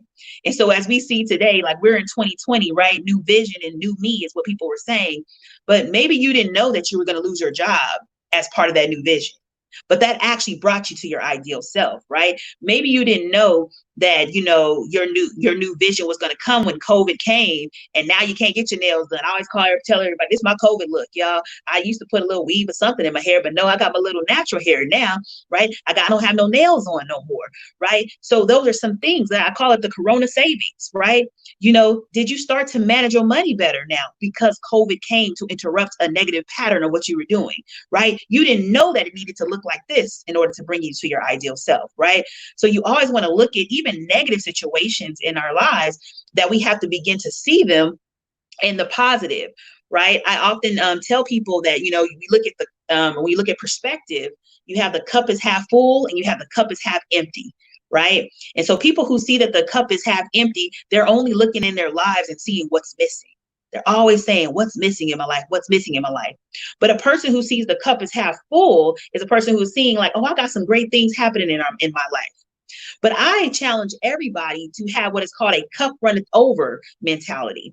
And what I mean by that is that your cup is running over, even when disappointments are coming, even if somebody discourages you, even if somebody, says something that you weren't expecting, right? Even when the unexpected happens, such as what we're experiencing right now, that even in those times that seem to be negative, or that we might deem negative, that there is still a blessing that is coming forth because of it, right? And we have to allow ourselves to be mindful of what is the blessing in this situation, right? Maybe you're breaking up with somebody, and you're like, oh, I don't want to break up. I'm going through a divorce, going through something, right? And even in that time, you have to say, well, where is the blessing that's in here, right? Am I opening myself up for the possibility of better, a possibility of more? Oh my goodness, I've lost my job at this time, but I've always wanted to have my own business, and now I have the time in order to write that book, in order to start that business. So what is it that it is that a difficult time like this is actually teaching you? You want to be mindful of the lessons in it so you don't go back to the same old ways, okay? So that part of self-love and that V is going to be visualizing, right? Visualizing what is it that you really want. So let's kind of go back through them, and then I will bring you to that E. So the L is letting go. Everybody say let go.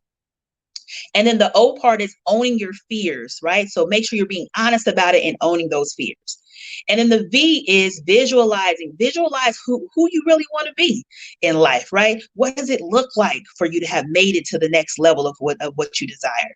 And then that E area, right? Now, if you know me a little bit, y'all can start following me on Dr._Roche on Instagram, or Roche Brown on Facebook. But I'm extra, y'all. I am extra. So the E of self-love is extra, right? What is the difference between ordinary and extraordinary? What is the difference? It's the what? It's the extra, right? And I believe that I'm called to live an extraordinary life, right? And that means that I can't just be ordinary.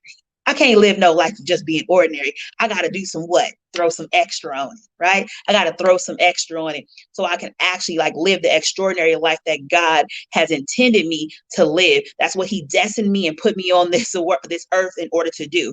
So what is that extra that you need to do to really become that vision of of your ideal self, right? Does it mean you have to wake up a little extra early? Maybe you need to stay up a little bit extra late, right? Maybe it means that you need to eat an extra broccoli. I don't know what it is. You know what I mean? That extra glass of water.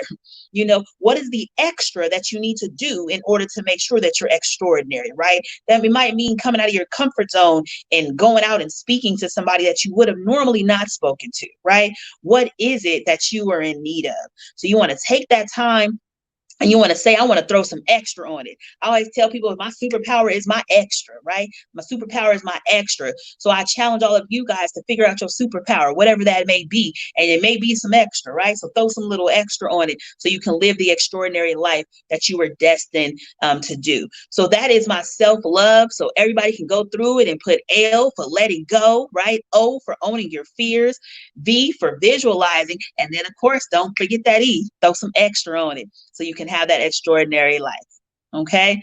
So that is my like emotional wellness lesson for today. We can go forward if you want to ask me any questions or if anybody has any questions. I will do that. That was phenomenal. First and foremost, don't be trying to brush me off. You know you ain't going over. No, just kidding. Brava, brava. Très magnifique. Bakna, uni bakna. Right? I just want to tell you, like, that is so succinct. And that's exactly what we needed. I think, and this is why I know I was given the Voices of Mastery series came to me, like you said, at the beginning of COVID. People were like, well, and I'm thinking, okay, let me reset. And Yes. what do? I need to bring them people that I know are also experiencing this, but we may have a little bit more grounding, a little more awareness in this moment to come forth and share and from your running over cup. What we say, and we ain't. And listen, if your cup running over, what you said, you give it to you. You give it for your salsa. You had a salsa replenishing. Okay. Yes. So again, Dr. Roche, let me just look. I think most people just kind of comment and high fiving you. I just got to check one more place. No, everybody's giving you love. They said you are on it. They really like her. She is right on time. Now we're on 5 different venues. We're on Periscope. Okay. Hey, Periscope, I see all you hearts. Yes, absolutely. Remember, if you are not registered, if you go to bit.ly/meet mastery, you'll get a copy of this video, and you will also get all of everyone that spoke today's information. We're not stingy. There's no competition. There's only consistency and elevation and growth and evolvement. So today we have been talking with 2 phenomenal practitioners. We have a third one that is sitting in the wait. I just want to ask you a couple of things. I know you told me you are a clinical psychologist, and we got 5 more minutes with you yet. If that okay? Can I get 3 minutes? Yeah. Yes. 3. I don't want to up your schedule today. Be a little behind today. The first segment went a little longer. It was like, woo! But it was good. So my question for you is, you talked about this idea of letting go of people and past events and getting in church with our feelings. What's one thing you could give us that when we're going through your love process, your self-love process, when we find ourselves maybe getting stuck, that, hey, I don't think I can let go of that thing because that makes me me, or that connects me to a loved one. How do we get past that, if you can, in the brief time we do have together? Yeah, I think letting go is always a difficult process. So let's not act like it's not, right? So it's a process, right? Which means that you are not going to probably call people today and just let it all go, right? In a lot of church and stuff like that, they say just give it up to God. People are like, but how do I do that? Like it's still stuck on me. So like I said, it's a process. And so this is why, I really challenge everybody to do journaling, even though a lot of people are like, I don't have time for that and all that kind of stuff. But there's power in the level of writing things down. There's just so much power in it. And it doesn't mean you have to hold whatever it is. Sometimes people are like, oh, somebody might read it or whatever the case is. The power comes from the writing it down and the getting it out. The power is not necessarily in the keeping it. Right. And so if you could just allow yourself to just kind of write down, you have to acknowledge what are the areas that you need to let go. Right. And I don't think we're always clear on it. We're not ever really like that clear on what is it that we need to let go. So is it people? Is it places? Is it certain practices that we need to let go? And you need to kind of write those things down. Right. And then you want to tackle them one at a time. Right. So if it's a person, or let's say it's a practice that's connecting you to a person, right? As you kind of said. So so you have to think to yourself, is there any other way for me to maintain that connection without me doing a practice that's not, really where I want to be in life, right? So you want to think about that, and you want to be able to be open and share that with that person. Now, if that person is not able to, really feel you on your level of self-love, right, and you're moving forward, then maybe you have to also let the person go as well, right? Now, keep in mind, this is very important, is that relapse is a part of the process, okay? Relapse is a part of the process. So that means you may start letting somebody go, and then you might find yourself like relapsing and going back. Okay. So the great thing about life, though, is that over time, as long as we are at least trying to move towards the right level, that over time, relapses are not going to be as frequent, right? They're not going to happen all the time anymore, right? And then the relapse, you're not going to stay in your relapse for so long, right? So maybe you had a relapse and it used to last you months. Now you have a relapse and it only lasts you a weekend, right? So you're moving towards the right direction. And so I would suggest for everybody to celebrate whatever progress that you make towards the right direction, right? Just celebrate yourself in whatever that is. It is a process, and you're going to relapse. I tell people all the time, you might start doing this stuff and then you just fall off and stop doing it and be wondering, why am I feeling depressed and anxious and stuff like that? Because you forgot to start do the stuff that you knew helped, right? But all you need to do is jump back on it again, and I think that's part of the life and what we all have to go through. Oh, that was so excellent. There she goes. I was like, okay. Bam, bam. One of the twin powers was activated on that one. So I want to thank you for being here today, because that is so important. And remember, everyone, that people used to say 21 days. It actually takes 28 days for you to change a habit, for you to make it part of daily practice. And it becomes when you're doing it again daily. And when you miss it, go right back and just pick back up as if it never even happened. And you see what distracted you from that process, right? Sometimes it's just that we're distracted. Eliminate the distraction and start all over again, right? Like babies do when they start walking. Thank you, Dr. Rochelle. I cannot wait till our next time to talk.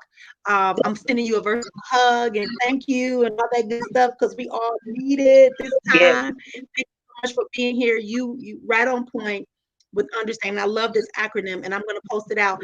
And you want people just to follow you on Instagram? Is that the link that was? Yeah, you guys can follow me at Dr._Roche. And so that will be what you can do on Instagram. You guys can Rethinking Self. I was creating like a little bit of a membership, but right now it's free. So if you guys want to go on there, I have like some acronyms that I've done before. I have a 7 days to empower you. So you guys can go to rethinkingself.com.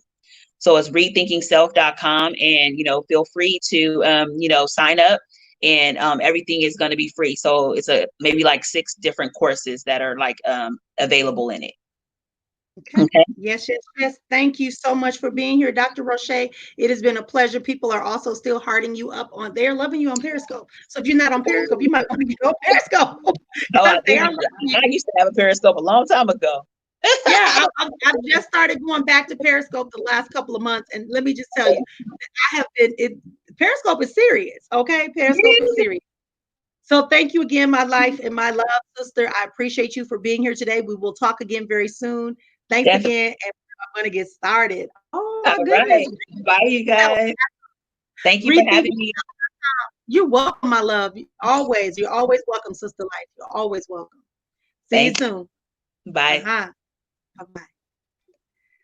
Okay, ladies and gentlemen, our sisters, friends, and foes, we are here we are here right now. Oops, I'm trying to take her. There she goes. Okay. We are here right now, and we're about to take on another break. Can we take a little break? Let's stand up for a second. We have been doing this for a minute. Let's see. Why give me no problems today? All right, because up next, before we get into this next firehouse, this is a fire. I have to keep saying fire for a reason, right? And when I read her bio, you're going to know why I'm calling her fire. She is every bit of that. And I just want to take a pause break for a second and invite all of us just to kind of stand up for a second. Let's just stand up, stand up, stand up, stand up, wherever you are. Just stretch it out. Y'all get to see my shirt. Y'all get to see my shirt. That's what y'all get to see. You know, do a little stretching. Tag 7 people. How many people? Tag 7 people and ask them to come and be with us on today. Go grab a quick drink of water. You are listening to the Voices of Mastery series, episode 3. We're focusing on the emotional, mental life structure that we have in the 6 life structures that guide us in our lives. My program is Exponential Existence, and this is a brilliant gift that came from divine universe that allows me to bring people to you that are voices of mastery in their own right, people who are here to share from their wealthy place, people that are here to share with you their level of mastery so that you too can also experience that. So somebody, I just want to say this, and I'm very real and I'm very true. Sometimes you have to make an effort in order to get the results you want. Nothing is instant and nothing really is free, because even if it's free, you usually have to go there to get it, or you have to accept it. Don't mistake you having to do something to be seen as you not getting what you want. I mean, so how bad do you want it, right? If you want it, for it, be it. I am very much assured these people that are coming on here, they are phenomenal. They're beyond phenomenal. Y'all see me smiling because I feel the goodness of them. I feel them physically, I feel them emotionally, mentally. I love them with all of my being. And that's not like a phase love. That means like these are people that I know that have been here all the way from Ed Blunt, all the way to Lisa, all the way up to wherever you want to go. Everyone is on the same page, and that is we're all here to commit it to share with you with our voice of mastery. So now that we come back in, we're going to continue this beautiful conversation with this beautiful soul. I'm going to pull her up on the screen. I can't even do it without smiling. Okay, let's see. I think I have a delay. So y'all hang on a second. I think it's a delay. Let's see. Let's try it again. There we go. Yay! Hey there, JoJo Palmaria. Just call that JoJo Palmaria. Nasoma. I love it. So this beautiful soul that you see before you, it looks very calm, very meek, very, she is beautiful inside and out, for sure, for sure. But I like to call her the fire walker. She has a show called The Wisdom Walk and Talk. Is I saying it right? Wisdom Walk Talk. They're right. So she has this show, and I was going to say this is a fire walk. This is not a walk. And so I'm going to tell you, and I wasn't aware of this particular label that was given to you. I knew the shaman part, but I didn't know you were a fire shaman, which makes sense on why I'm drawn to you. And we'll talk more about that later. I'll talk more about that later. All right. So this before you is JoJo Palmaria in Sonoma.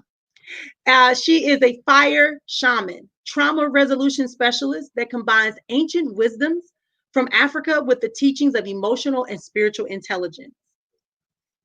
She's been providing counseling and coaching to individuals and groups for over 20 years. She's an accomplished human and organizational development specialist with over 30 years of experience serving economically and socially challenged Black children, youth, families, and community. She's immensely proud of her program she created 12 years ago for men involved in the criminal justice system, the Wisdom Walk to Self-Mastery, which is now facilitated by one of his first participants. If that's not a testimony, what is that? Right? She has created a version for leaders and professionals who want to advance their interpersonal skills. Ongoing support to all wisdom walkers, she produces a weekly internet radio broadcast called Wisdom Walk Talk and is a YouTube influencer, the Wisdom Walk to Self Mastery channel. And she has written a book on the African spiritual technology. Wisdom Keep, Wisdom Walk to Self Mastery, Ancient Wisdom for Transforming Pain. She resides currently in Santa Monica, California, and can easily walk to the ocean, practice her skills, and she's a classical pianist, and visited restored movie palaces in Hollywood. Talk about a life. Talk about a life. Talk It's been about a a life. journey. Oh my God. Thank you. First of all, let me just say this.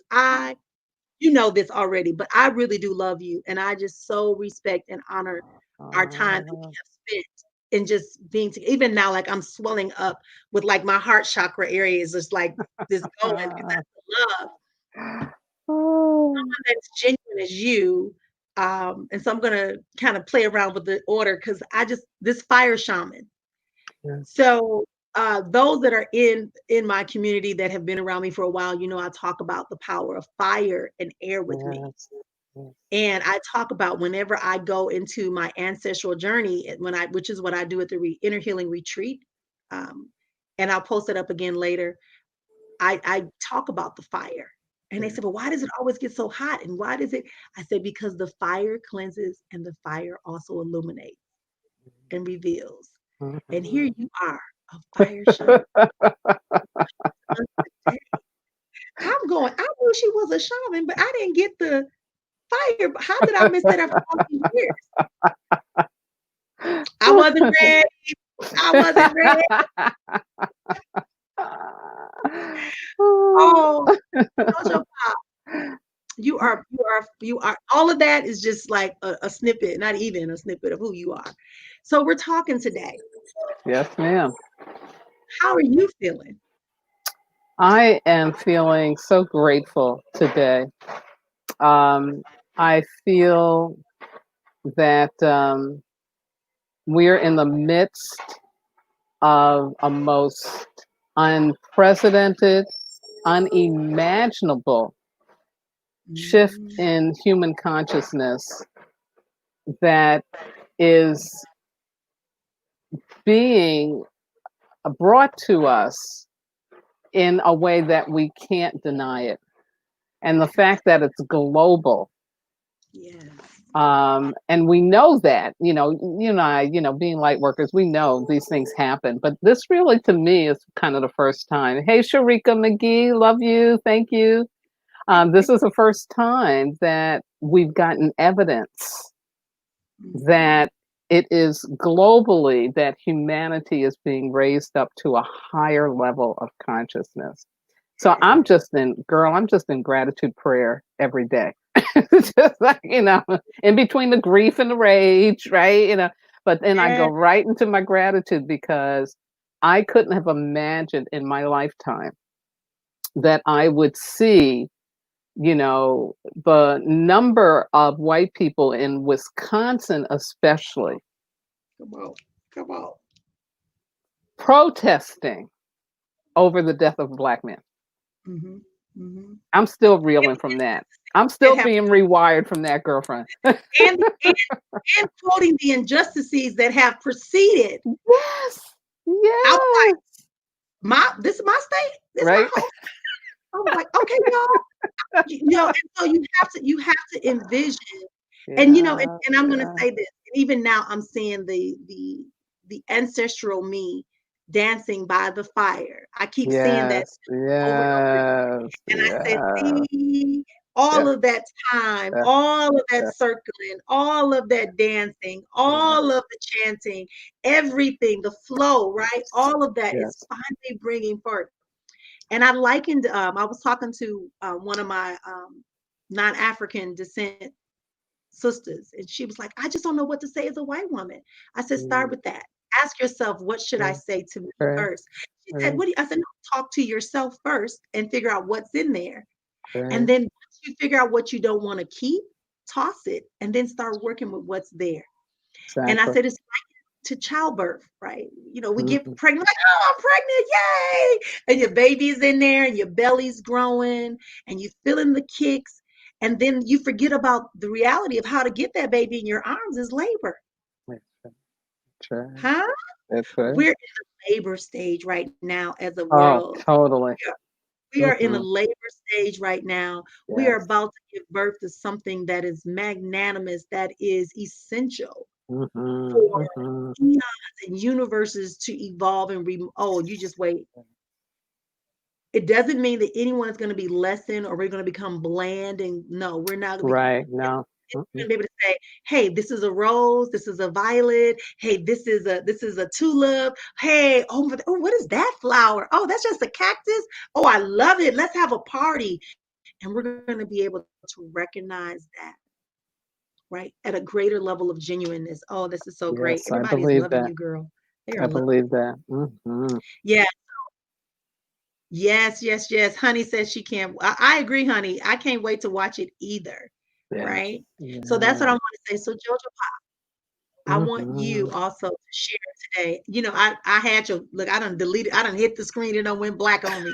So because when I see you, I just feel like I want to talk to you because talking to you allows you allows us to really feel like the vibration, the frequency. Like Alfonso Ashe. came on early and he was just like pouring out not only the mental, emotional. He called it an awakening. He said there's a surge in awakeness. There's a Yes. cosmic ancestral Yes. memory that is being restored to all the world. Yes. Is that some deep stuff? He That's said a deep. That's cosmic, deep. That's deep. cosmic Uh, ancestral memory that's being Yes. revealed back. Yeah. Exactly. Exactly. Computer, You let's pick it up. know, when we think about, the race issue, of course, we first understand it in its physicality, right? And the police brutality, the violence, the this, the that. But there is a much deeper reality to why Chauvin believed that it was okay for him to murder this man Mm-hmm. in cold blood, Yeah. in daylight, and being filmed. Mm-hmm. And so, my theory, my belief is let's go back in history and let's look at European history, which taught that the king and the queen and their children were divine. Okay. Mm. That's what sovereignty was about. They were sovereign, they were divine, they were because God made them in that place, and so you can't argue with them. They got it. They got it going on. So when the children misbehaved, the prince and the princesses, you didn't beat them. You got your whipping children. Yep. And there were people who grew up being the whipping children for the king and the queen. Yeah. So when Europeans begin to immigrate to the New World and slavery is set up, the slave masters see themselves as the king and queen, and they begin to practice that same way of transferring one's pain rather than taking responsibility for it and getting the real consequences. So we became the whipping children of Europeans in slavery. And of course, when slavery ended, it didn't stop. That's what Jim Crow was about. I. And then I can go on and on and on. Mhm. So, what's happening now is the entire world has risen up and said, no, no, it is not okay for you to have a whipping child.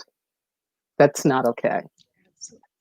And so, for the first time, white Europeans or people who identify as white are faced with having to confront and feel their pain Mhm. because they no longer have the scapegoat. They no longer will be supported in not dealing with their pain.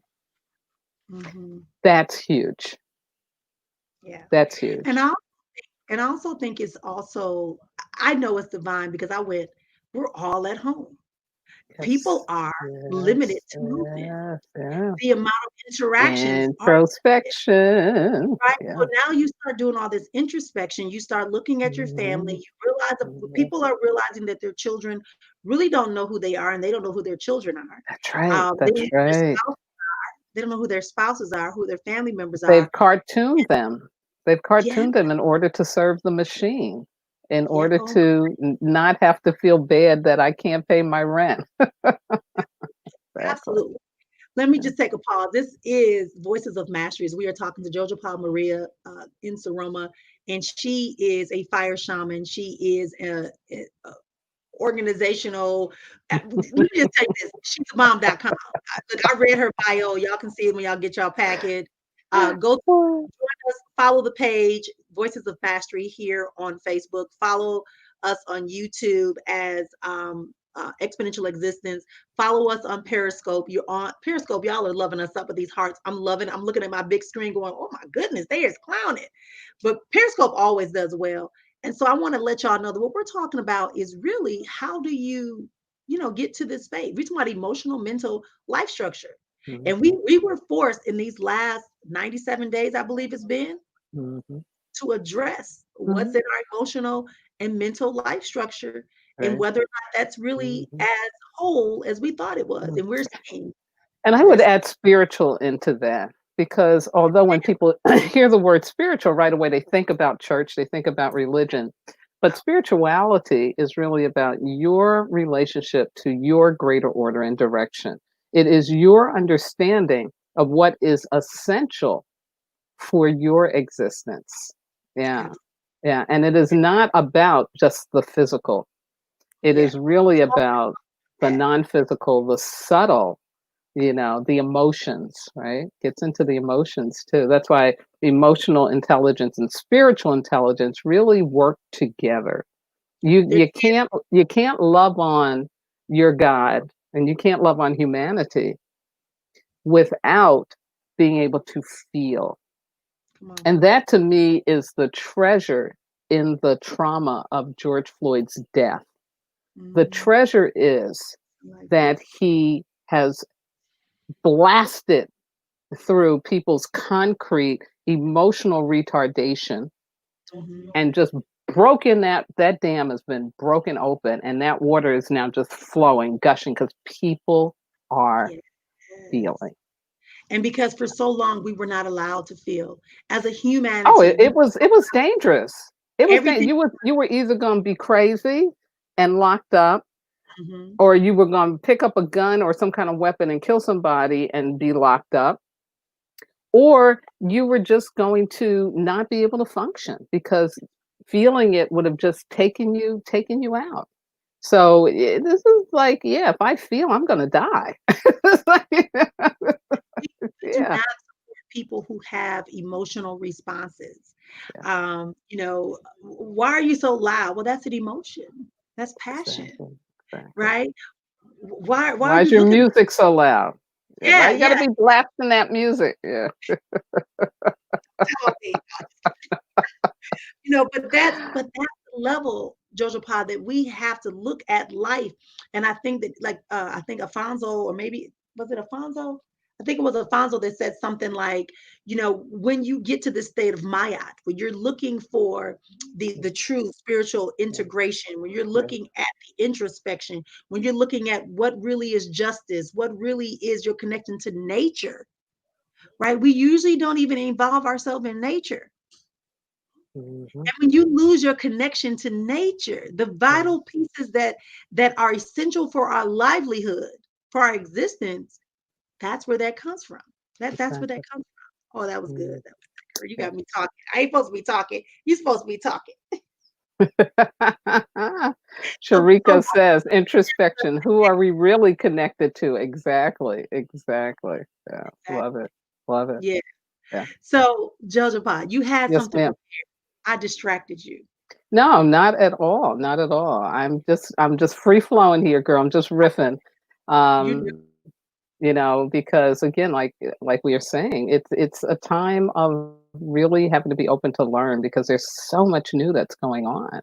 yes. It's just not what we could have expected. We knew that 2020 was going to be a big year from a spiritual and cosmic perspective. Those of us who are in that, me as a wisdom keeper, of course I knew it, but I couldn't have imagined what was going to be the rocket fuel for the shift. And so between COVID and the death of George Floyd, it's on. It is on. Yeah. In living color. Yeah. In Yeah. living color. I played that song. I was going to play that song and put the lyrics, because if you listen to the lyrics of what Heavy D is saying, Right. he said, where you can be free and be who you want to be, no matter who is standing with you. So it was like, dang, like so timely, that so much of what the little things we just take for granted. But as a wisdom holder and an implementer of this, sharing of this wisdom that you do bring forth, I do want to honor you. And I want you to just walk with us. I love that. I love when you say walk and talk. I love that. Because you can never not listen to you and not hear that. And like I said, yes, you are a queen. Yes, you are a mama. You are auntie. You are a sister. And I want to honor you and allow you this space to take us into a place and awareness of where we need some guidance, some wisdom from the divine and from the ancestral realm and spiritualness that can take us to the next level. So I'm gonna be quiet and let you. I ain't gonna cry. I bet you I don't cry today though. I ain't crying today. You're breaking me down today. But that just means we're clean. I joke about that, but I tell people, the moment you begin to cry means your soul and your spirit have united. That's what we're waiting for. Exactly. Let's release the other stuff. We got to find room for this. We got to make room for it. See, this is where we begin to understand. This is why voices of mastery are so important. That's why self-mastery is so important. Right. Yes, you want to look thebomb.com exteriorly. Exactly. I'm going to ask a question to you before I kind of fibbed a little bit. But when you get into a level of inner world existence, when you realize that movie, The Matrix, gave y'all the window, but really what they were trying to get you to say is that what's inside of you is what really you need to be focusing on, not what's happening externally. Right. And so when you're doing that, you can move yourself closer to the reality. Jojo Pa, I want to bring this up to you. So someone said to me, Dr. Marion, but you're about the 13 universal laws, and you know about the 7 principal laws, and you're a manifester, and you're a spiritualist and all this stuff, and yada yada yada. What do you mean that there's racism? That could be there's racism and da da da da da. So what do you say to that, Wisdom Walker? You say, but I want you to share from your perspective, because I share from my perspective that sure, my inner world is intact. I've been able to manifest. But when someone prevents me from being able to access what I've manifested, or limits me because I have that, or tries to take it away or destroy it in some form and prevent me from showing others, then that's systemic racism. Yeah, and what it is that because the new thought belief, of course, is that we create our reality. So the piece would be about, so if Black people are being abused, that must mean that that is in their belief system. And you know what? That is true. And there's a reason why it's in our belief system. But the issue is what I hear you saying is that does being spiritual mean that I only operate in the metaphysical world? And the answer is no. We are here just like Jesus Christ, who I believe was a big shaman, to experience this world, this 3-dimensional experience, and bring to it a higher dimensional response. But you are supposed to be here to feel. You are supposed to be here to react. You are here to make mistakes. You are here to, not get it perfect all the time. You're here to do something that you need to be forgiven for and to experience something that somebody does to you that you need to forgive them for. So Absolutely. there is no separation out. It's like my teacher Melodoma Somé, who says that in the Daguerreotypes tradition, there's no word for the supernatural. The closest thing would be something that gets translated to that which eats knowledge. That which Mm, eats knowledge. Because there's wow. no separating out between the secular and the sacred. You know, there is no physical versus metaphysical. And if you know just a little bit about quantum physics, you understand how it's all one, it's all combined, and we just get to experience it at these different levels of vibration. But to separate that out, that's a very, old paradigm, goes back to, of course, the age of enlightenment in Europe, when, they begin to want to understand and control nature. And so then that's when a lot of this separating out of our existence starts to happen. But the reality is, no, it's like you're here for all of it. You're multidimensional, you're multi-intelligent, and you're multifaceted for the journey and for your particular journey. Absolutely. So I want to share this because I'm checking my time. I have Yes, I a don't want. client. I want to hush 'cause I want you to share. So I'm No. gonna say I'm gonna let you have the floor, and then I'll come Yeah, back. just really easily, 5 minutes. I just want to tag on to what I opened up about being the whipping children, for white people, as Black people, or as anybody who is in an oppressed situation, made to feel like there's something less, you're not enough, you're not worthy, you're bad, you're wrong, because you don't fit into what is considered to be the right way, the right look. And of course, that's what, white supremacy, patriarchal belief systems have brought to us. So the pieces, as I said, for white people right now, the big challenge is, oh, I've got to feel my pain and I've got to confront it. I've got to open up and learn how to transform it, how to heal it. And this is, again, something new, because when you've always had a scapegoat, you didn't have to deal with it. When you maybe have a crack addict as a white person, can look at a Black person or a person of color with a crack addict and feel like your addiction and your experience is not as bad as that. That's because you, again, are transferring your pain. So it's almost like I don't have to really believe that I've got some deep stuff that is really supporting this crack addict addiction. I can just be like, well, I fell in this and I can get out of it, that kind of thing. And that's insane. I mean, if you're a crack addict, you're a crack addict. I don't care how much money you have. I don't care what color you have. You're going to have the same challenges to get back to the truth of who you are. So for white people in the world and people who identify with whiteness, which again is something that was made up, that's going to be the challenge. How are you going to deal with your pain? Are you going to continue to sedate it? Are you going to really open up and learn how to transform it? Because you're no longer allowed to transfer it, especially onto Black people.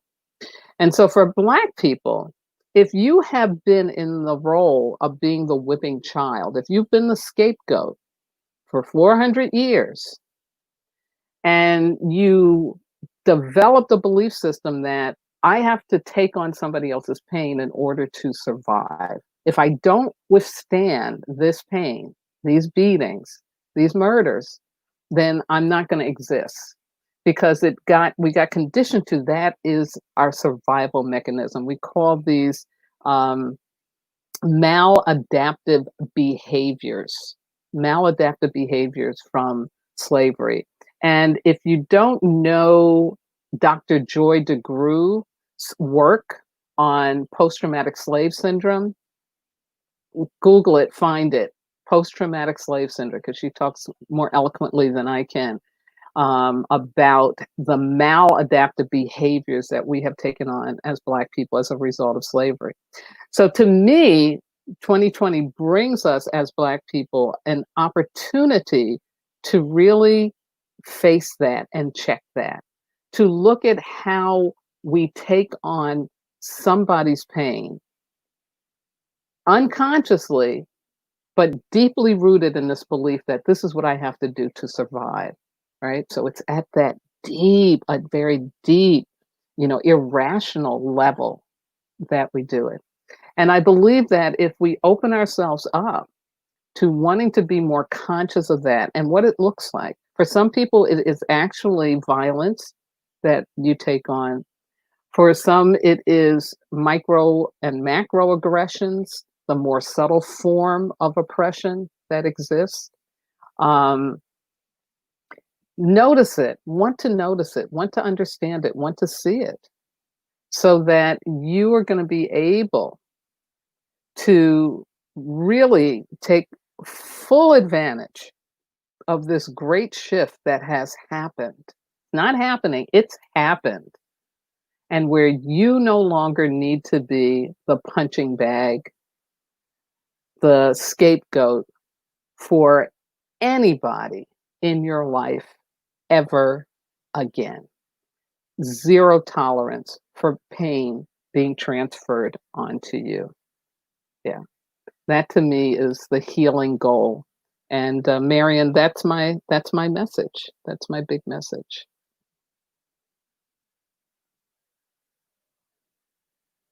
I think Marion has ran away from me. Oh, there she is. No. I'm taking notes. I know when you are in the presence of someone, what you do. I know how to take notes. You hit on so many, the transference of pain.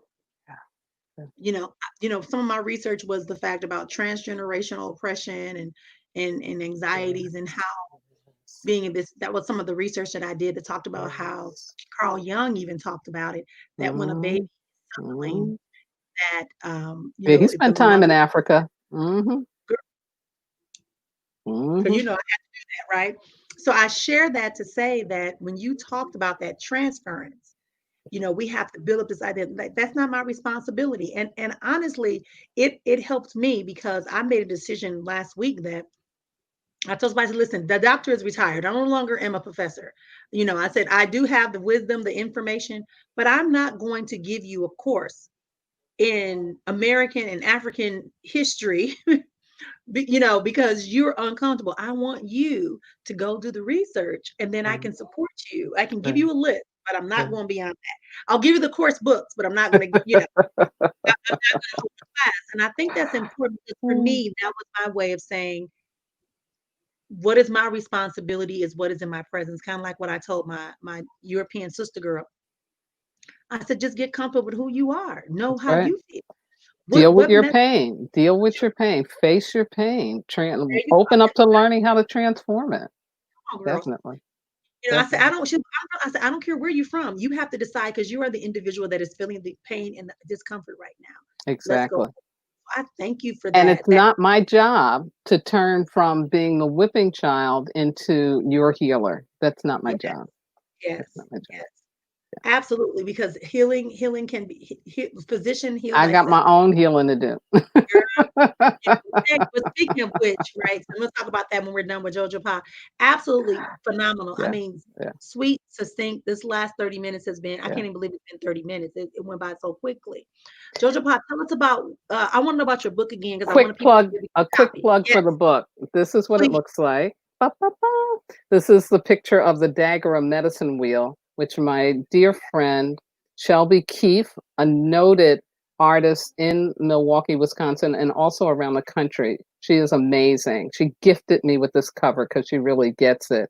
And in this book, I take you through the process of learning this ancient wisdom that is designed to help you take on transforming pain in your life. And it just goes through the colors of the medicine wheel. I explain all of that in the book. You get to understand what the medicine wheel is about. And I also guide you through these personal faith gestures or rituals that you can do on your own to actually learn how to transform your pain using fire, water, earth, mineral, and of course, nature. Yeah. Yes. Yes. So it is Yes. available Amazon Kindle. There's a Kindle version. I even saw it on sale at Walmart and Yes. other booksellers online. Yeah, it right now it's easy to find. It hasn't gone out of print yet, so Had I saw your book. And I went, I know this lady. This can't be the same lady I know that I wrote a book. I don't have like what? But oh, absolutely, I celebrate you. I thank celebrate you, you. I thank I you, illuminate Marion. you again because you are definitely, if you have not had a chance, find her on social media. If you have not, more importantly, buy the book. Is there a particular link we should go to, Jojo Pa? Yeah, so my website is www.wisdomwalk2selfmastery.com. It's all one word. Yeah. And my Facebook page is Wisdom Walk Radio, and you'll find links to my weekly radio broadcasts. And then I always post to my YouTube channel, which is again Wisdom Walk to Self Mastery. So I try to keep everything with the same name, so it's easy to connect and to find. So, This is true to point. You Marion, know, it has been such a pleasure for me yes. to be here with you today. Thank you for giving me platform. I really appreciate you. I think your work is outstanding and essential at this time. And anything I can do to continue to support you, you just let me know. But Absolutely. thank you so much, sister. I honor you. I honor your existence. And all I can say is know that you are blessed. The ancestors are so happy. And yes, we will have a conversation about the fire shaman piece, definitely. Yes. I got a feeling that I have another practitioner coming for y'all. Oh my goodness.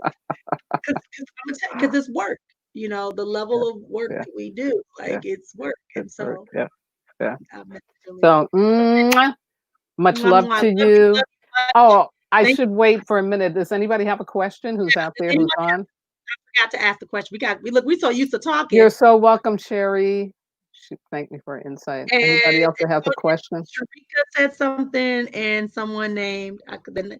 Oh, hey, Carmen Ray. Hey, Carmen. Hey, Carmen. Aw, aw. It's a family meeting. Anyone Hey, else have anything? Carmen. Let's see. Can we get going? Oh, thank you, Yes, Sharika. Thank you. yes, yes. I honor that. I honor that and do not take that lightly. Thank you. Jojo, I don't see. I'm looking. I'm trying to get to YouTube because last time I missed over YouTube, and I promise you, if I do not get to your particular venue, I will always come back and I will forward your questions to all the speakers. It was Perfect. not in, but yeah, so far I don't see anything but a lot of good comments. Wonderful. We are loving our Great. conversation today. Thank you so much again, my life Thank force, you. to life force, my fellow fire We'll light. talk. We'll talk soon, sister. Sister Queen. Love you. I love you too. All Bye right. bye. Oh, wow, that's beautiful. All right, so family, we are still here. We are still going. We have another presentation that we're going to have in about 20 minutes or so. And so I just want to take this time out to share with you an important event that I have coming up that's going to be happening on July 17th, 17th, July 17th, no, July 18th and 19th. It is a Saturday and a Sunday. It's called the Inner Healing Retreat. This retreat is something I've been doing for the last 7 years. We usually go up to my home in Sedona and we have us a good time. We get to walk the labyrinth, we get to walk through nature, we get to go through do morning meditation and movement on the Oak Creek, the actual creek that's rushing waters. Man, uh, just dwell in nature and go into a space that allows us to connect with divine nature and your ancestral and astral connections and cosmic connections, I should say, might be a better word for you to ingest. So I want to take a moment out for you to be invited The cost is $197 for you to participate in the virtual experience.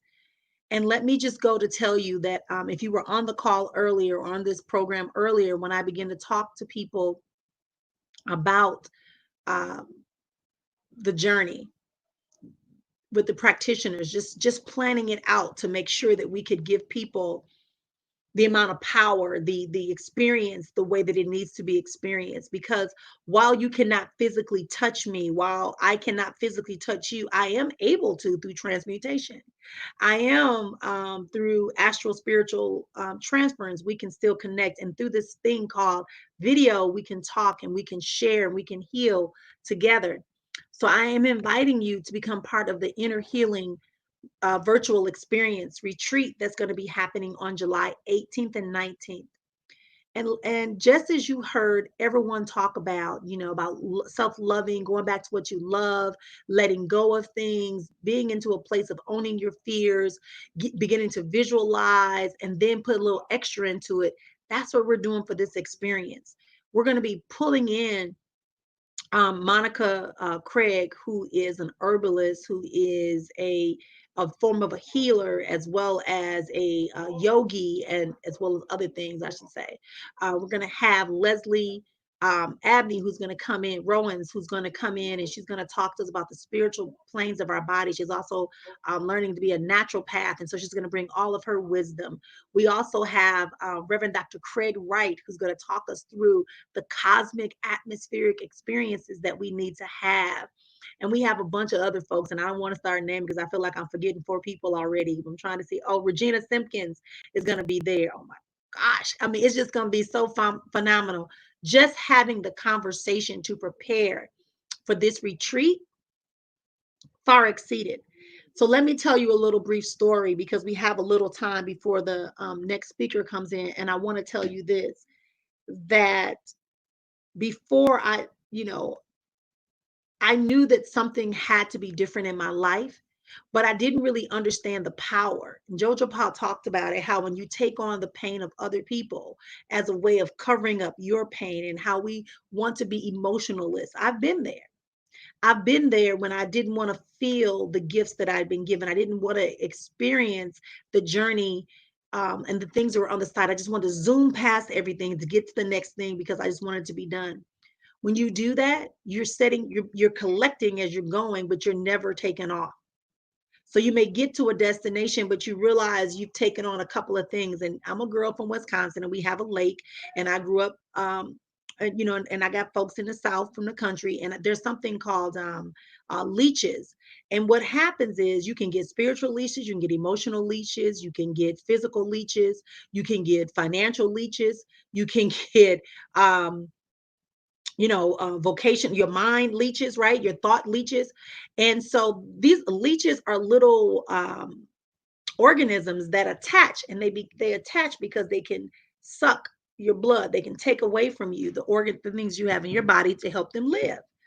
And so I realized that sometimes when we are running this race, when we are doing these things and we are challenging ourselves to be a part of something greater, we want something greater. We know there's more. We want to have a loving, rewarding relationship. We want to have optimal health. We want to be have physical acuity and agility. We want to be able to have financial assurances. We want to be able to have spiritual awareness and activation and benefits from that relationship spiritually. We want to be able to go ahead and map out our lives and rest for a change and enjoy life the way that we agreed to before we came into this physical realm.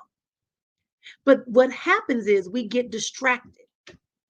We start having conversations with people who have forgotten their original assignment, or we hear people who have placed you into an inherited agreement that you didn't agree to. So you're feeling the anxiety, which Dr. Roche talked about. You're feeling the overwhelmness, right? The sullenness, the pain, the anger, the frustration. You're doubting yourself. You're living in the moment of that past that is saying and looking at this jar going, well, the last time I stepped out on my own, I had to come back and retrace my steps and rethink my decision. Or the last time I said I was not going to allow that to happen, I ended up back here versus letting it go. Right. And so this inner healing retreat is designed to give you a sacred space. And as I said, no, you're not going to be in the house with me, and you're not going to be able to just really reprieve, but I'm going to trust you, and I'm going to remind you that you have all the power and all the ability that you can trust that will allow you to turn your phone off when you go to the retreat, turn off the radio and the television when you're at the retreat, that you're going to remind your family and friends that you don't want to be disturbed while you're experiencing the inner healing virtual retreat, that you're going to understand that there are some things you've been holding on to that, yes, you may be aware of them, but now you need somebody else to come and get those leeches that are on your backside that you yourself cannot experience, right? I'll give you that title in a second, Sharika. But if you're willing to do that, if you're willing to tap into that part of you and dig deep and ground yourself in that little girl, in that little boy that knows that there's something that has to happen in an experience, let it happen at the inner healing retreat. I can say that every time I read the reviews from people that I don't even ask for, sometimes I've been forgetting. And people will post, I'll see something on Facebook and they'll tag me, or something on Instagram, or I'll get an email and they're telling me about how that experience of having, one, the time just to yourself, two, being in a room with other people who are seriously on a same common shared goal and result and value of evolvement, change, and healing. A group of people, what our t-shirt says is that I choose healing over hurt. Because sometimes we get in this conversation that says, in order to be alive, I got to keep re-injuring myself. I got to keep re-injuring myself to remind myself that I don't want to feel and be that way. Okay. And so if that's not what I want to experience, so I got to no, you just need to know that it's there and let us heal it up. And ask yourself, how did I get that wound? And yes, when I see the scar on my arm, I can remember that this is the time where there was a broken glass. I decided I was going to try to be, take a shortcut, and I got cut by a piece of glass because I didn't want to walk around. You and I are both evolving. We both are experiencing things. This inner healing retreat is going to be, I'm telling you, it's going to be good. Tapping into people who are on the same level as you, committed to expanding themselves, learning who they really are, getting rid of the facades, even if it's just for 2 days online. It is an all-day affair on Saturday, and it is a 3/4 of a day on Sunday.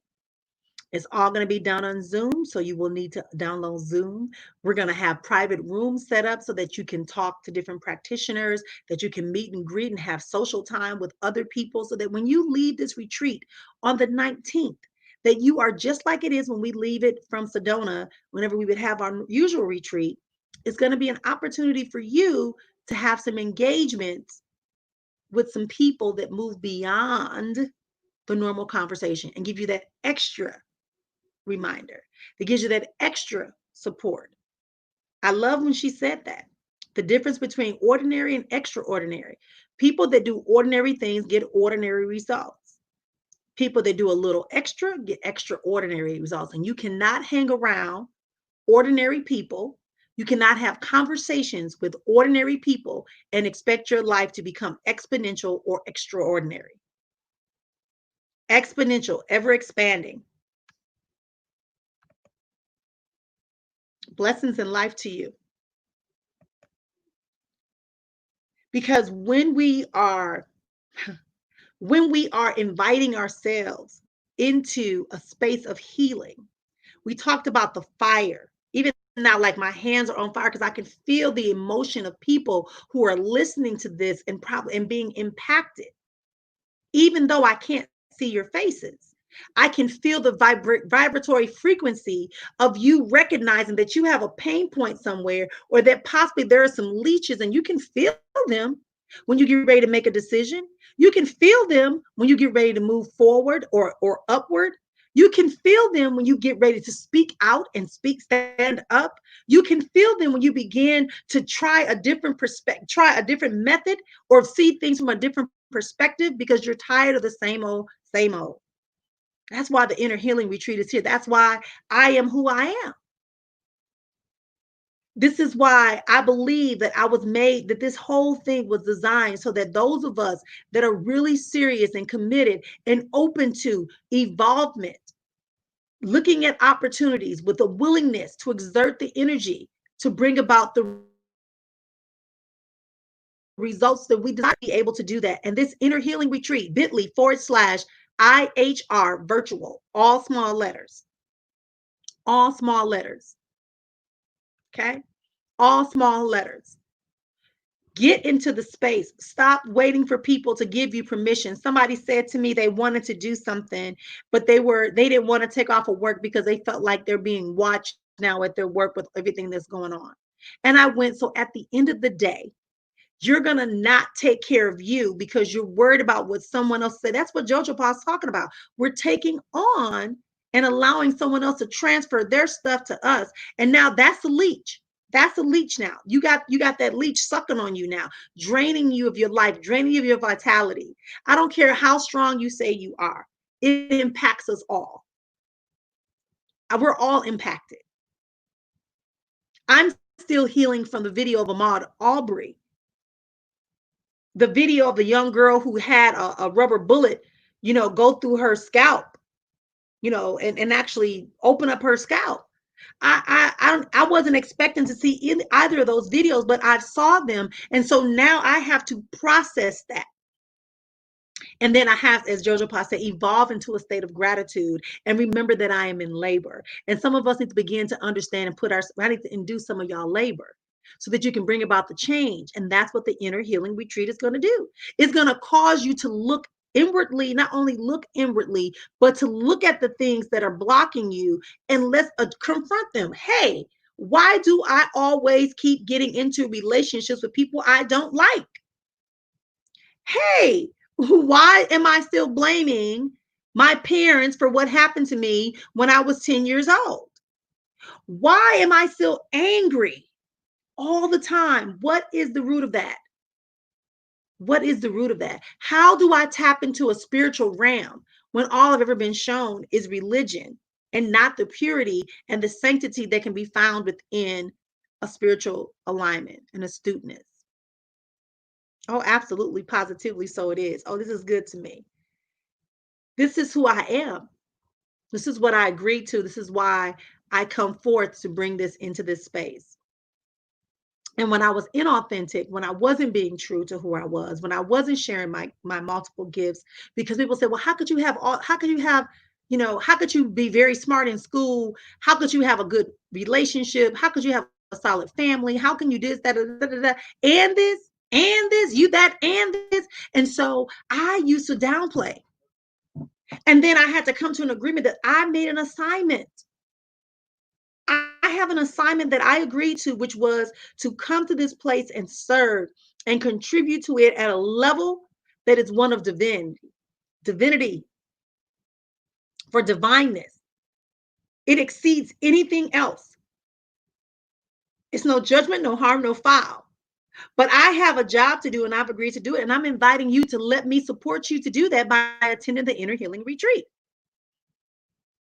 The Inner Healing Retreat virtual experience is a great way for you to see how we do things, where you can work on your mindset, you can work on healing from past traumas, you can work on getting clarity on what you need to be doing, what your gifts are, and your contribution. And people ask me, well, what's my purpose? Your purpose is the thing that gets you out of bed that you have already agreed to. Yes? What you have already agreed to. What you are pulled out of to do is different than passion. Passion is the excitement part, right? The energy of it.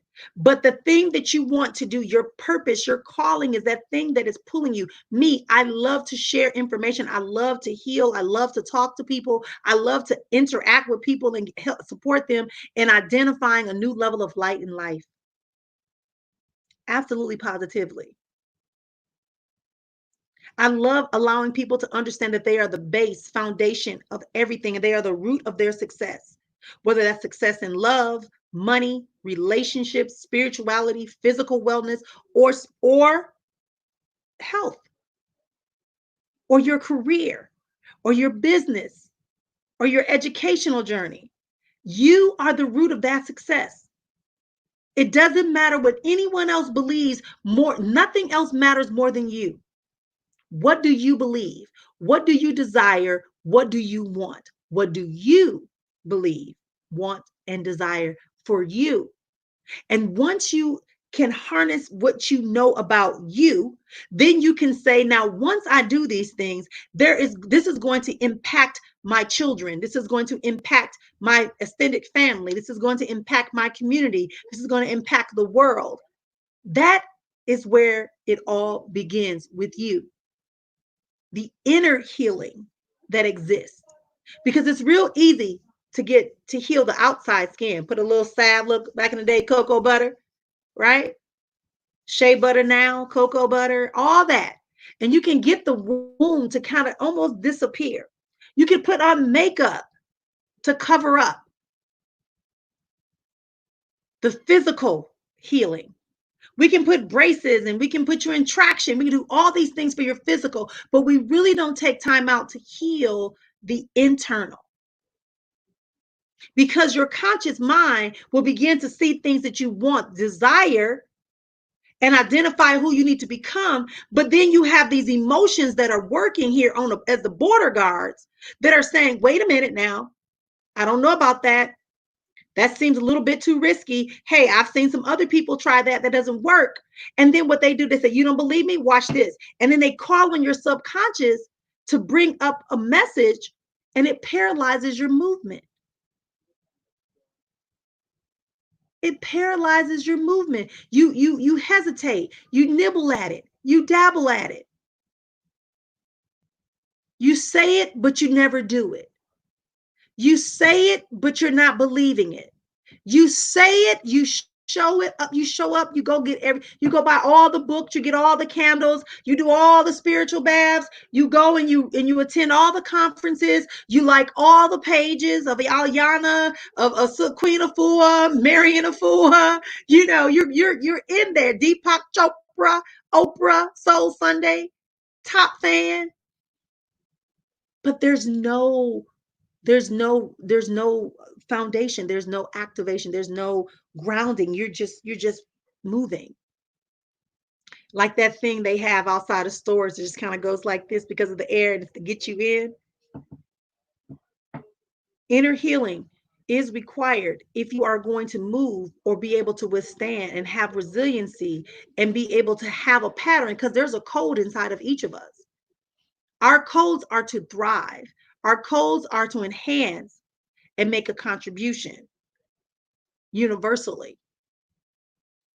We've been taught that if you mess up, you mess up, and everybody's got to know your mess up. No, it's not. It is for you to get into that code. What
And so with that being said, we are so honored to be back. And I thank you all who stayed on, who stayed on the line and who shared this out. Please share this out with people who you think could benefit from this beautiful conversation that we are having at this time.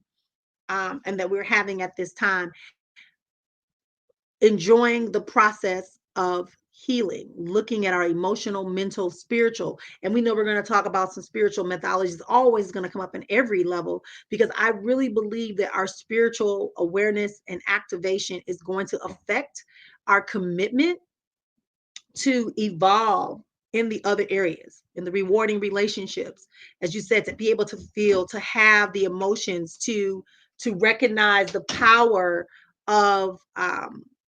the power of the strength that is upon us, within us, as us, moving as us every day. That only happens when you can get rid of the leeches. And that doesn't mean that they never come back. It doesn't mean that they never come back. What it means is that you are able to experience it at a level of fluidity, a level of consistency. You begin to see yourself being more secure in environments. You know, we talk about the chakras. A lot of time people talk about that and people go, oh, I don't want to talk about that kind of stuff because it seems like something, you know, beyond where I'm comfortable at. Well, you know, if you're uncomfortable, you know what I tell you, right? Whenever you get uncomfortable, ask yourself, why am I uncomfortable? What does this really mean to me? And what is it about this thing that I want that makes me uncomfortable? Is it because I'm in labor, about to give birth to a new level of me, a new level of life, a new level of experience? Or is it because it's something that I'm anchored to, but I'm not sure if I can give it up because it connects me to somebody that I value or some experience that I value? And then it's up to you to decide if that value is really connected to that thing that you believe and feel and hold on to. Absolutely, positively, so it is. Wow, this has been a journey today. We've been talking and we've been walking. We have spun ourselves into some history. We have spun ourselves into a magical realm of expectancy of a new level of newness. We have evolved ourselves just a little bit more closer and moved the needle a little bit more closer to who we are. And this is why I do the things that I do the way that I do them.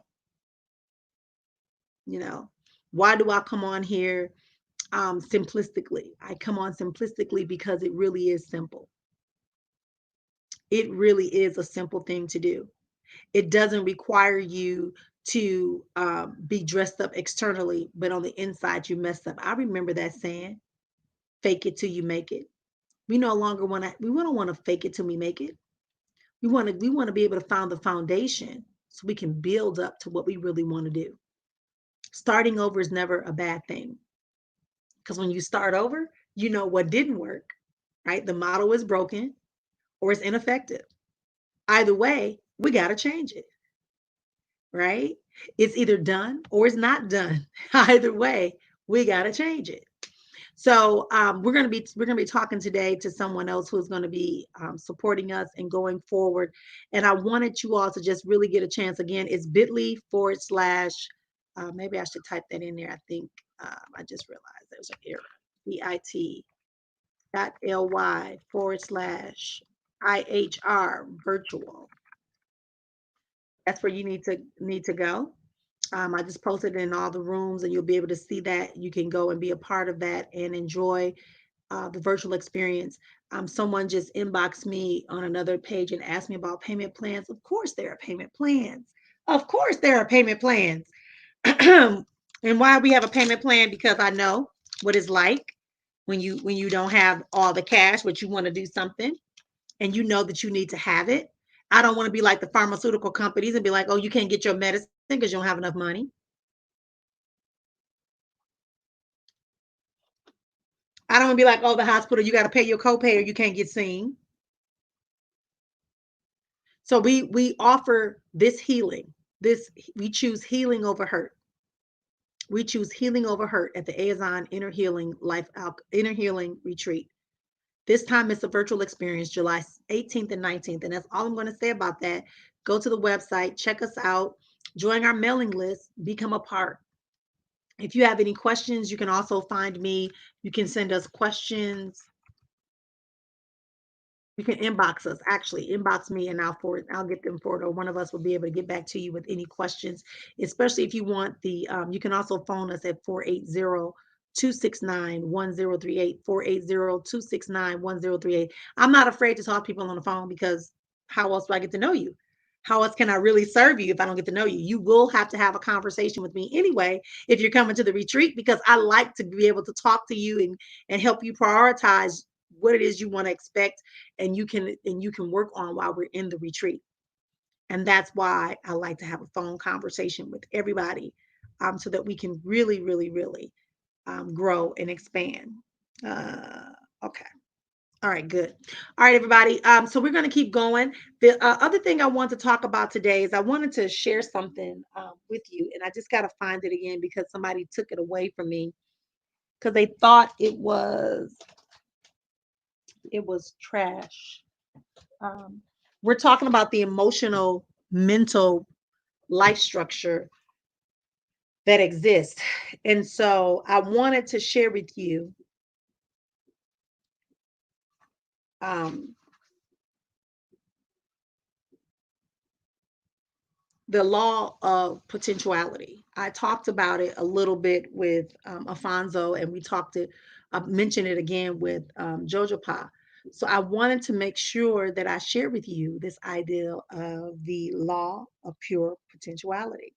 It is one of the seven principles of spiritual evolvement and movement, but I think it's very instrumental in the process that we're going through globally, having to recognize our limitations, having to identify who we are and where we are going, the possibilities and what we're birthing, the greatness of what we birth. And see, I got to get back to that, because we truly are birthing a new level of greatness. We truly are birthing something that is going to be painful for a moment, but once it's done and it's birthed, we're going to enjoy it, and it's going to be our job to raise it, to nurture it, to support it. It's going to be your job. Your personal healing, your personal evolvement, your personal growth is your responsibility to nurture it and keep it going.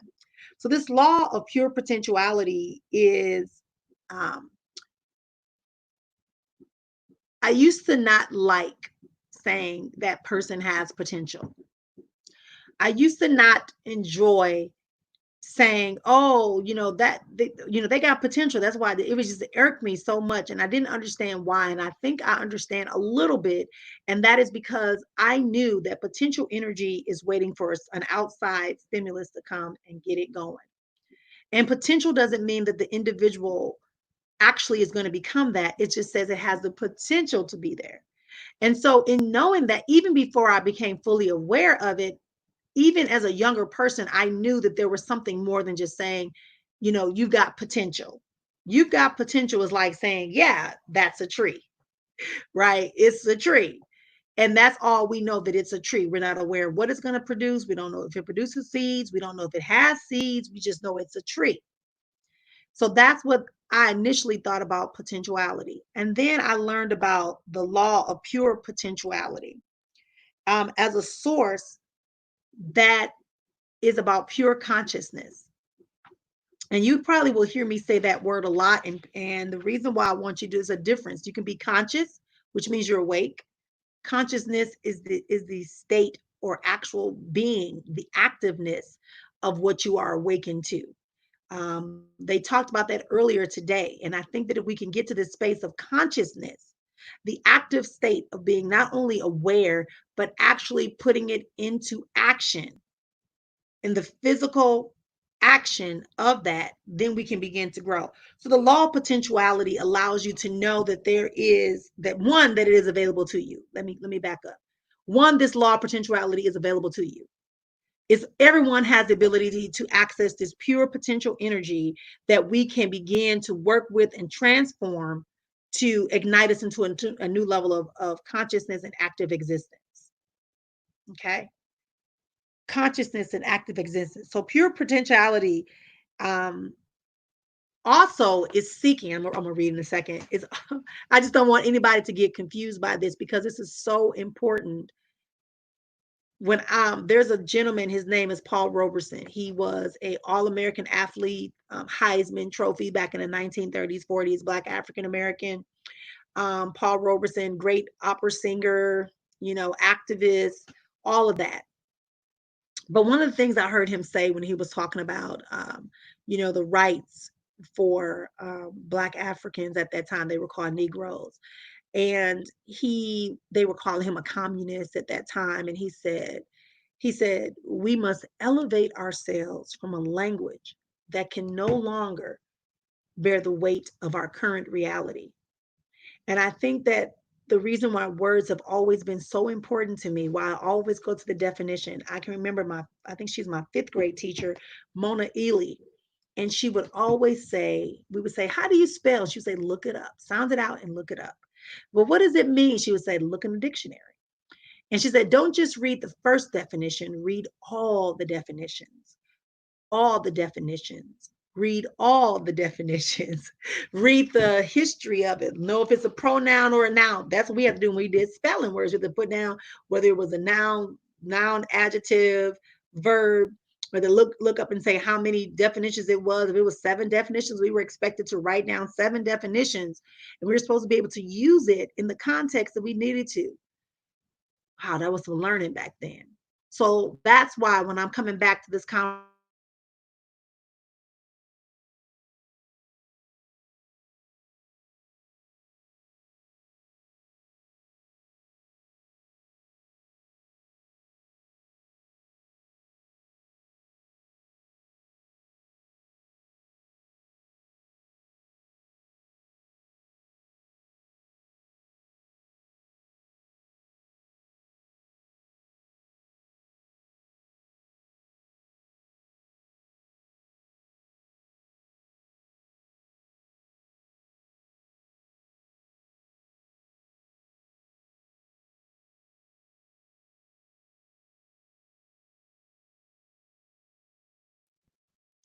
the process of these words that we're using. So when we say that potential energy, we talk about potentiality, we talk about the process. I want you to really think about not the first emotion you get, not the reaction, the gut reaction, right? I want you to really harness it. That's why I love pendulums, right? Because you pull it back and it goes boom, boom. But after a while, it's like, I don't need you no more. I got this. And that's where I want you to be, want me to be, and I want us to keep going. So it's called the law of pure potentiality. And as I said, it is available to everyone. Everyone has it. It's always there. The question is, what are we going to do to allow it to come into full expression within our individual lives? And what it means is that that potential energy, like that pendulum I just talked about, is stored up, right? It's stored up. A balloon's another potential energy. Like we get this little thin piece of latex or whatever, and then we start blowing into it. It turns into either a long shape or a big circular shape, and that's what potential energy should be doing for you in your life. So I'm going to read this and quit talking because I get to talking and give you examples over and over again. It says, pure potentiality is seeking expression from the unmanifest to the manifest. And when you realize that our true self is one of pure potentiality, we align with the power that manifests everything in the universe. So it goes like this. It is already within us. This potential, everything, and I always said from day one, it's all inside of you if you just believe. If you ever heard my song, Free Flowing, I'm free flowing through life. It's all inside of you if you just believe, right? It's all free flowing in you. I almost sang it just for a second. But it is from a place where your true self is. And we hear that a lot, your true self, your authentic self, the oneness of who we are. You're like, who are we really created to be? What's my purpose? Where are we headed? How do I elaborate? How do I expand? What am I supposed to be doing here on this earth? What am I supposed to, right? This comes from your potentiality, but it doesn't happen until you understand the source of it. Like we know the energy is there. We know the potential is there. We know the fire is there. We know the wisdom is there. But how do we tap into it? And it is found by us aligning with the power that manifests everything in the universe. You can call the universe, source. We call it the presence. Pneuma, the breath, life, spirit, hope, trust. whatever you need to put there so that you understand that your potential, your ability, your growth, your expansion, your healing, your success is rooted in you trusting that your potentiality, the pureness of potentiality, the energy, the source, the foundation of who you are is dedicated to manifest and be revealed once you accept that is because you are in alignment, not in competition, not trying to impress, not trying to convince or to fool, but you are actually in alignment.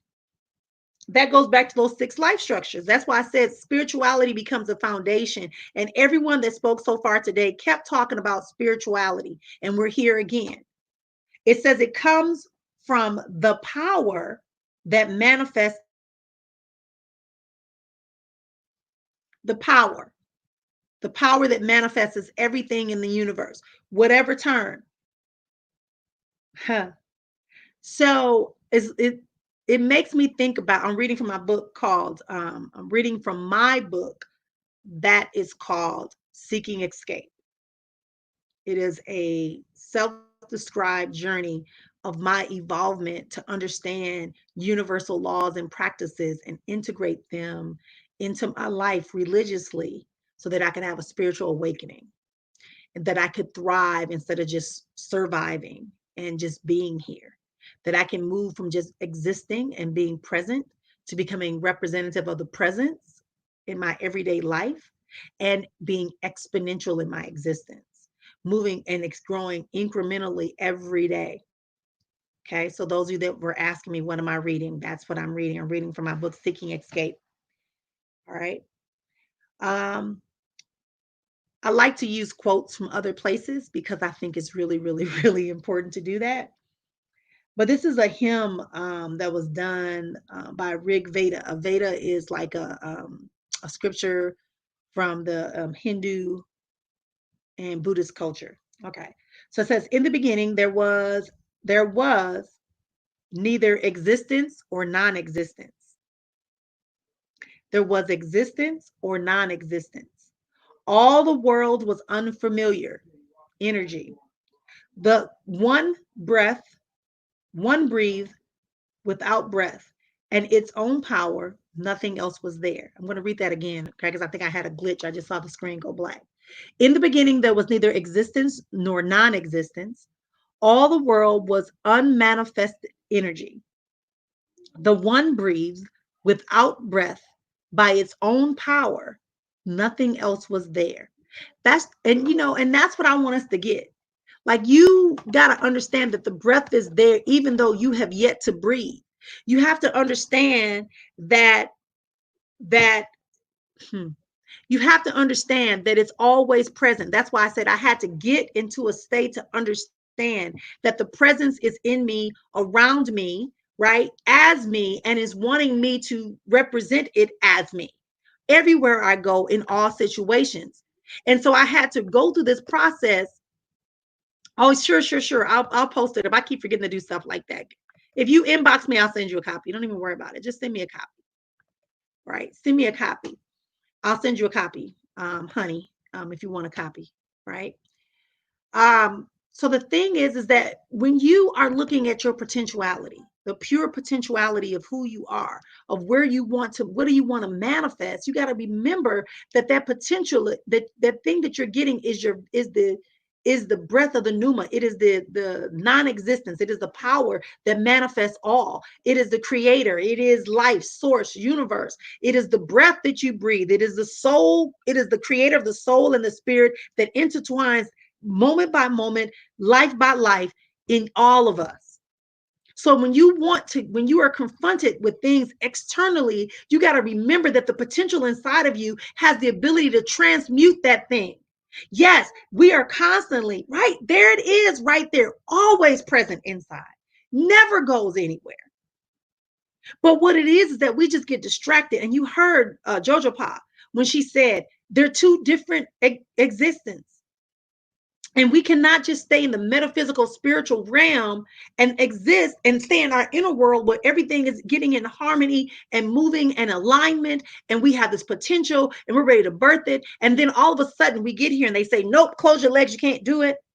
Not here. And then you run over here and they say, nope, you can't do it right. Well, you can give birth for an hour and then you got to go someplace else.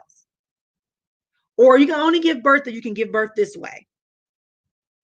And I think that so many of us are getting caught up in the fact that well, why did I get this if I can't bring it forth? You can bring it forth, but you need to align yourself more with the source, and you need to align yourself with allies out on the external world that can support you to go forward.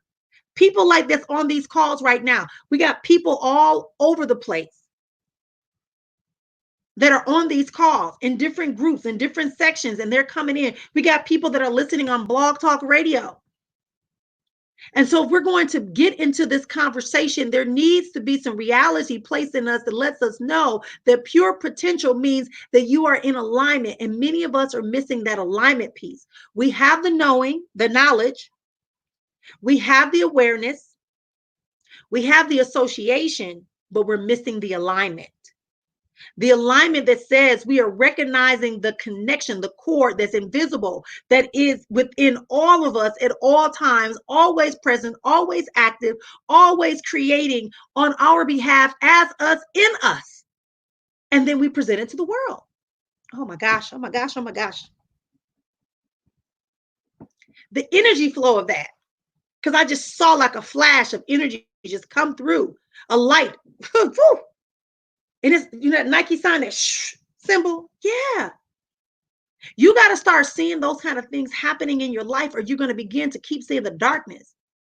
I love today that we didn't even talk. I didn't speak to any of the speakers outside of inviting them. I think I spoke to Alfonso for about 5 or 10 minutes, and just to get clarity, right? Just to get clarity. But all of us came in with the same conversation. All of us came with the same conversation about awakening, about transformation, about evolvement, about moving into a place of letting go some things, some people, some ideas, and some old ways. Understanding that the paradigms have to move. A paradigm is a set of belief systems, a system. It's a system of beliefs and practices that keep allowing you to only behave and believe a certain way. Yeah, your actions. So your actions are going to reflect the paradigm. If you have I have a friend that is petrified of dogs and of squirrels. Don't laugh, but she's afraid of squirrels. And so if she sees a squirrel, I lived in Wisconsin. We don't have them out here. I've not seen a squirrel in Arizona. So help me out. Maybe I did up in Sedona. In Sedona, I have seen them, but not in the other parts of Arizona. She can see a squirrel. She will cross the street. She will turn all the way back around and go around the block. That's a paradigm. She has a belief and an understanding, right? She has a belief and an understanding that causes her to connect an image of a squirrel with some type of fear, pain, or anxiety that prevents her from staying on her path.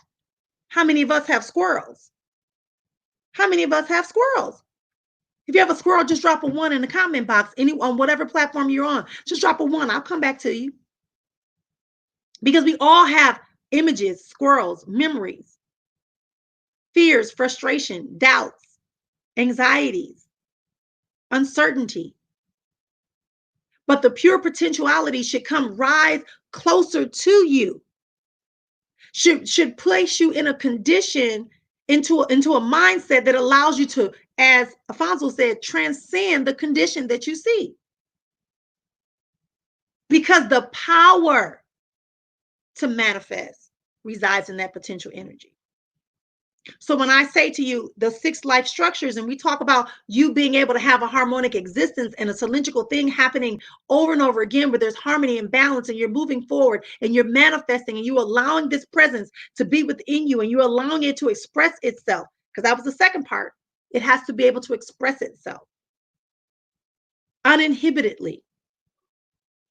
Are you willing to allow it to express itself? Or are you going to keep waiting for somebody to come and agitate you, and then they see your powerful vocabulary? Are you waiting for someone to come and pull it back and start the motion of your potential because they're forcing you to go so you won't be homeless?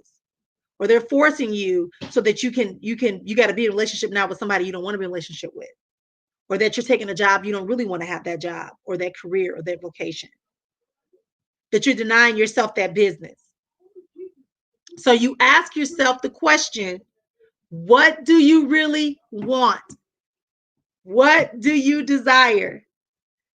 And how can I release the pure potentiality that resides within me? Does that make sense? Because in order for you to do that, we got to understand the consciousness. There's that word again, the active state of being awake and aware. Being awake and aware is where we have to know that's where the pure potentiality is there. Right? We have to be able to do that in order to expand and grow beyond this present level of existence, of reacting to everything. Why do you waste the energy to react? I cannot recall the name of the game. I cannot. What about those of us who don't know? Well, now I'm making you aware, right? If I'm making you aware, now you become responsible to hold yourself accountable and connect with those of us who may be a little further along on the road to support you in that journey. That's all that means. It's no judgment, no harm, no foul. We are here to be contributors and to be in alignment and in a grouping and supporting each other as we elevate, as we support each other. Hey, Rochelle. It is the field, in this potential is the field or the acknowledgement of possibility. Whenever I talk about power, I always say it's about perspective, to see the possibilities, the opportunities, and a willingness to exert energy to get the results. That's what power is. That's what power is. Empowerment. Yep, that's your thing too, Valerie. Yes, absolutely. The empowerment place. Absolutely, positively. You have to be empowered. To help. Somebody's coming to show you how to release that power. That's what this community is about. That's what the self-mastery with Marianne group is about. It is to give people the opportunity to be in a space, to have access to tools and tips and ideas that support them in moving forward and moving from being reaction to being to responding based upon the coding that is within you. To see the possibilities and understand that you too are a co-creator. You too have infinite possibilities that are waiting you to make a choice, that are waiting for you to agree, waiting for you to get into alignment, to be able to give you the attributes of consciousness that releases that knowledge and turns it into an active state of knowing. So when you get challenged, you don't get thrown off. You go, oh no, I'm very much aware of what I should be doing or not partaking in and not allowing to happen in my presence. See that word again? The presence is always present. The presence is always present. Yes. So we invite and we embark on journeys that are fulfilling the pure potentiality that exists within us. Because of our alignment. And I want to say something else too. It's not a hierarchy. It is a coexistence. It is an intertwining. Maybe I should be doing this, right? Right? It's a vortex. It's a vertex flow. It is not a hierarchy. Right? If I have a bottle of soda and I pour you out some soda into your glass, it's the same soda, just in a different vessel. Are we in agreement for that? If we are in agreement with that, give me a yes. Give me a yes. Give me a yes. If we are in agreement that if I'm drinking a bottle of soda, which you'll never see me do, but if we're drinking a bottle of soda and I decide to pour some into your vessel, is it not the same soda that I had in the larger vessel? Unless you add something to it. So don't go there. I'll open up the bottle. You say, give me some. I pour you some. Is it the same soda that I have in my bottle? If it is, let me see you type yes. Okay. So we begin to think about our true and purest essential knowledge of who we are and what we are here to do and accomplish in that pure potential energy. Absolutely, positively. Yes. Oh, that feels good. I'm sorry. That feels good to me. Ah! Okay. So that we can rise into our new level of awareness. See, when your consciousness increases, I like doing it just like that. So imagine, right here it is, we're blowing into it. Here's that potential. There's love. See, that self-love showed up, right? And it just blows up. And it begins to become a field of energy, a force, a force so strong, y'all. My friend said, don't be screaming. Like Mary Morrissey say, don't scream. You should be used to it. Right? So maybe I ain't used to that level, right? It's just so good to me. I just smile, right? I smile. Right? Yes, yes, yes. Thank you. Thank you. So that's why I wanted you to say that, don't get into this whole thing of hierarchies. Don't get into this ideal of hierarchies. Don't get into this ideal of hierarchies or separation. Get into the reality and make the choice and the decision and do the research to confirm that when you are in alignment, you are in alignment. You are connected. Alignment means connected. It should be interchanged. Yes, the womb is opening up for birth, and I love it. I love it, Valerie. See, seriously, we all are going to have to give birth to the new levels of who we are, the new revealing of, who did I say initially? I said our true self. Our true self. Hey, Melanie. Our true self, our true knowing that existed in its purest form. That existed before we heard the arguing. Before we heard the people tell us who we were. Before we heard the limitations of financial situations in our household, before we heard the ideas of jobs getting lost or working a crappy job to take care of the family, before we heard about and got involved in the religiosity of spirituality, because there is religiosity also in spirituality. Spirituality is a concept, right? And the belief and the ideas. Religiosity is the boxing or the limiting or the segmentation of that relationship you have with the spirituality. Oh my gosh, it's so good. All right. Before we were told how we look and whether or not it was considered to be acceptable or not acceptable. Before that true self. That true self, the one that when people start telling you things that says, oh, I don't think so, something ain't right with that. The one that warns you, but you ignore them because you rather be part of the whole group versus just creating your new group. That's what I'm on right now. I want to create a new group of people that are willing to go into within and be them true selves. And even when they find themselves being around people who are not them true selves, they're not going to judge them, but they're instead are going to allow themselves to be visible and for them to see who exactly they are. And yes, this is going to be shared again. If you have registered at the Meet Me in Mastery, it's not $27 or somebody said don't ask you for no money. It's free. It's free to be a part of this. We just collect your email address so that next time we get ready to go, we don't have to work as hard. Okay. So you are evolving, you are giving birth, you are manifesting, you are calling forth, you are allowing the voices to be heard. You're allowing yourself to master yourself, to hear the code that is within you, to begin to reveal the highest and greatest parts, the little bitty things that you thought were not significant are now becoming significant because they are relevant to you getting ready to give birth. They are relevant to you allowing yourself to escape.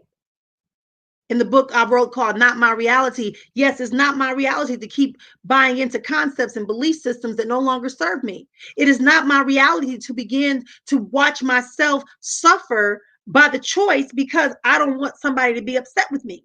It's not my reality to keep living in poverty paycheck to paycheck. So I had to go within and I had to reveal and give birth to the new revealing of who I am little by little by little by little. And let me pause and say, stop. It doesn't happen as fast as I'm saying it. I want to say maybe it was a 5-year process.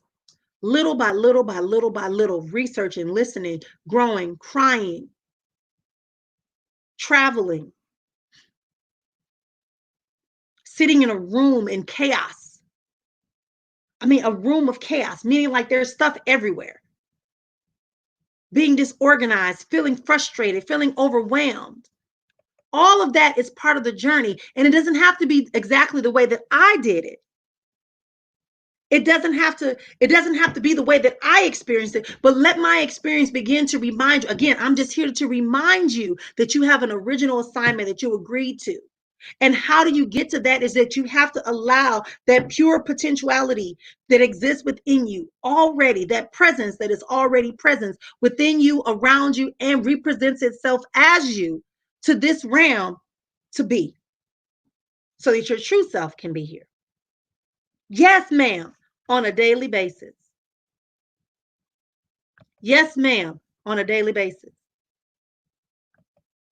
Meet bit.ly/meet mastery should get you into the group.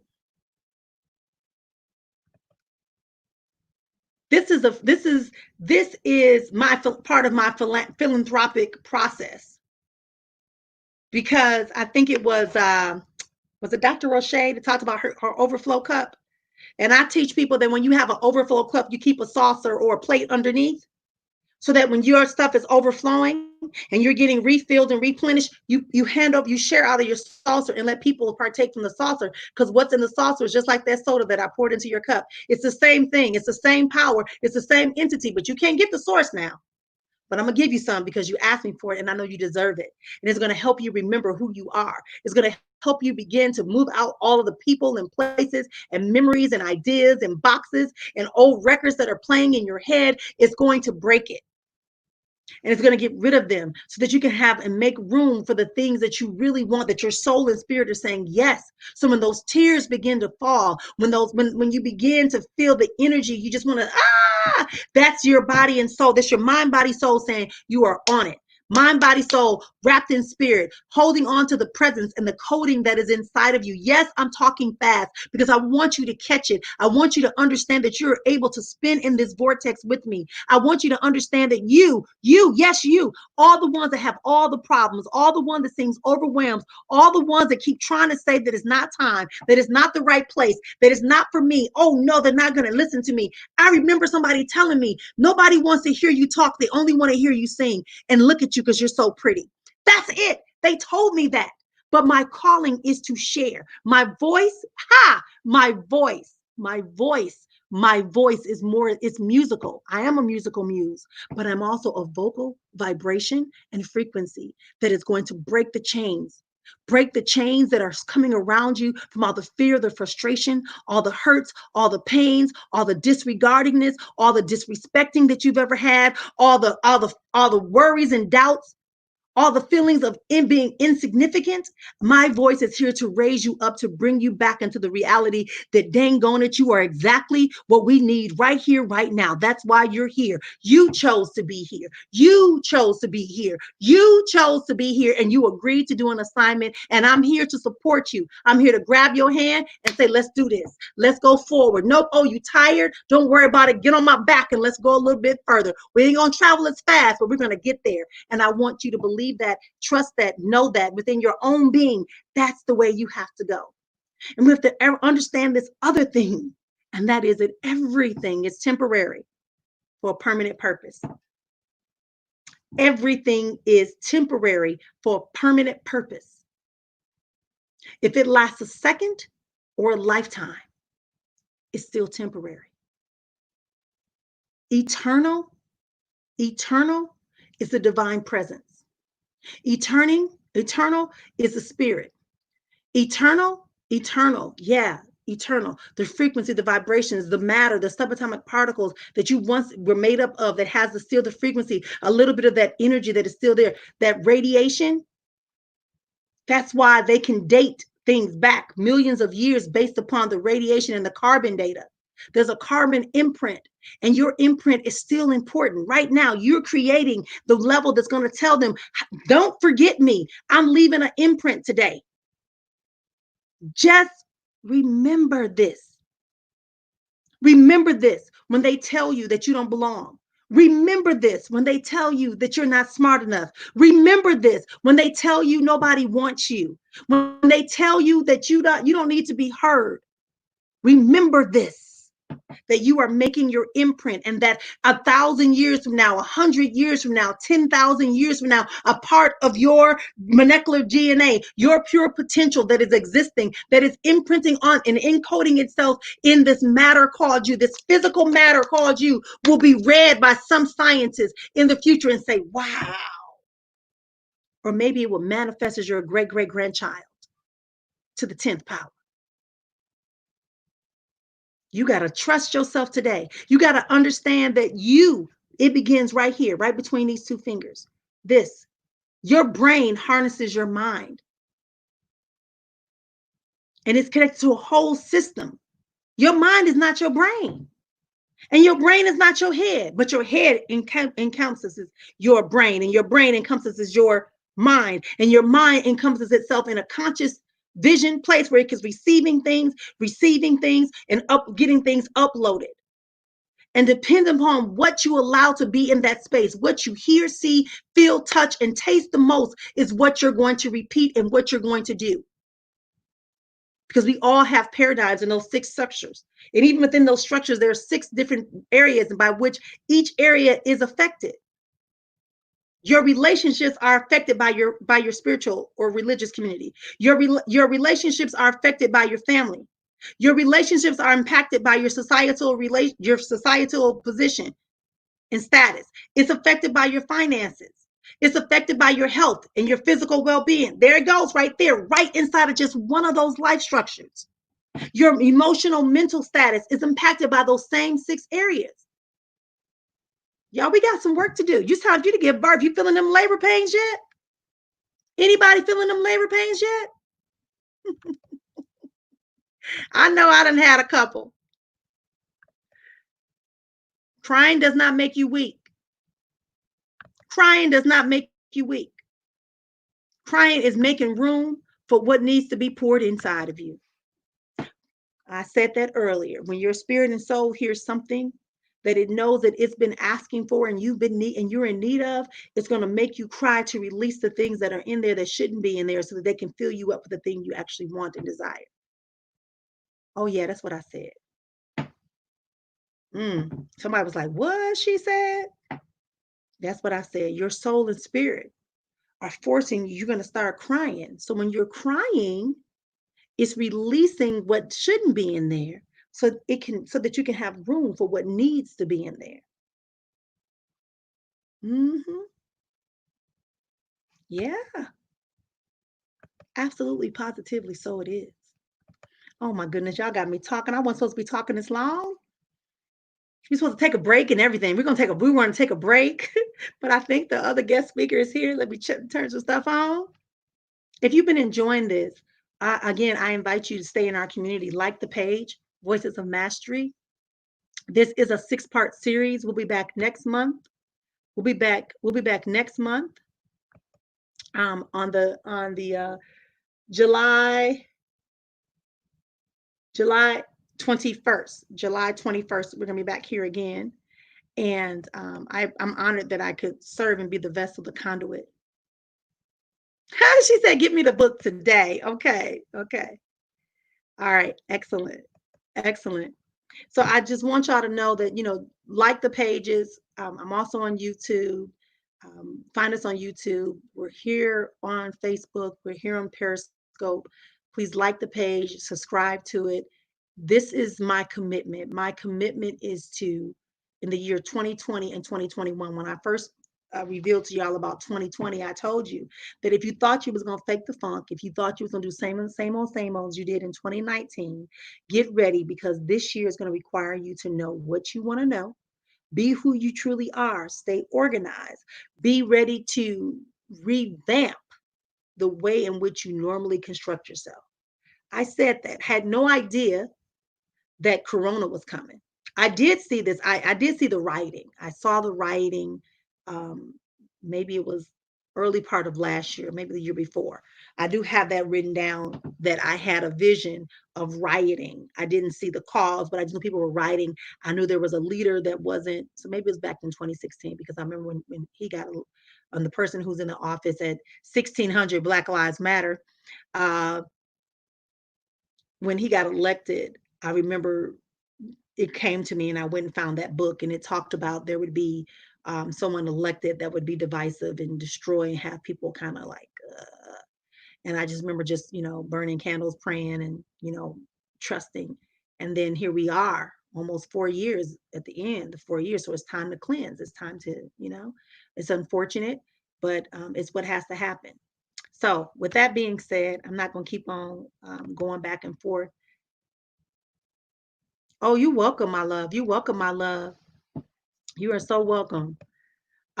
So yeah, we just need to get there because this is who I am. This is what I do. This is the gift and the assignment that I've taken on, and I love it. I love it. I love I love this assignment. Those of you that ask me about the book, I will post it. I'll have to get the actual links. I'm not the greatest with links, right? Because y'all saw how the one for the retreat looked. It was like Bitly, but it's Bitly. Reminding everybody we're going to be here. Our next guest speaker is going to be coming on very shortly. So I'm going to take I need to get some water. Anyone have any questions for me? Before I go, I want to know if anybody has any type of questions about anything I said or something you're dealing with right now that you would like to get me some feedback. I'm willing to answer a few questions if you are ready. As I am just connecting and giving her the code again. Anyone have any questions that you would like to know about? I will, as I said, I will post the links.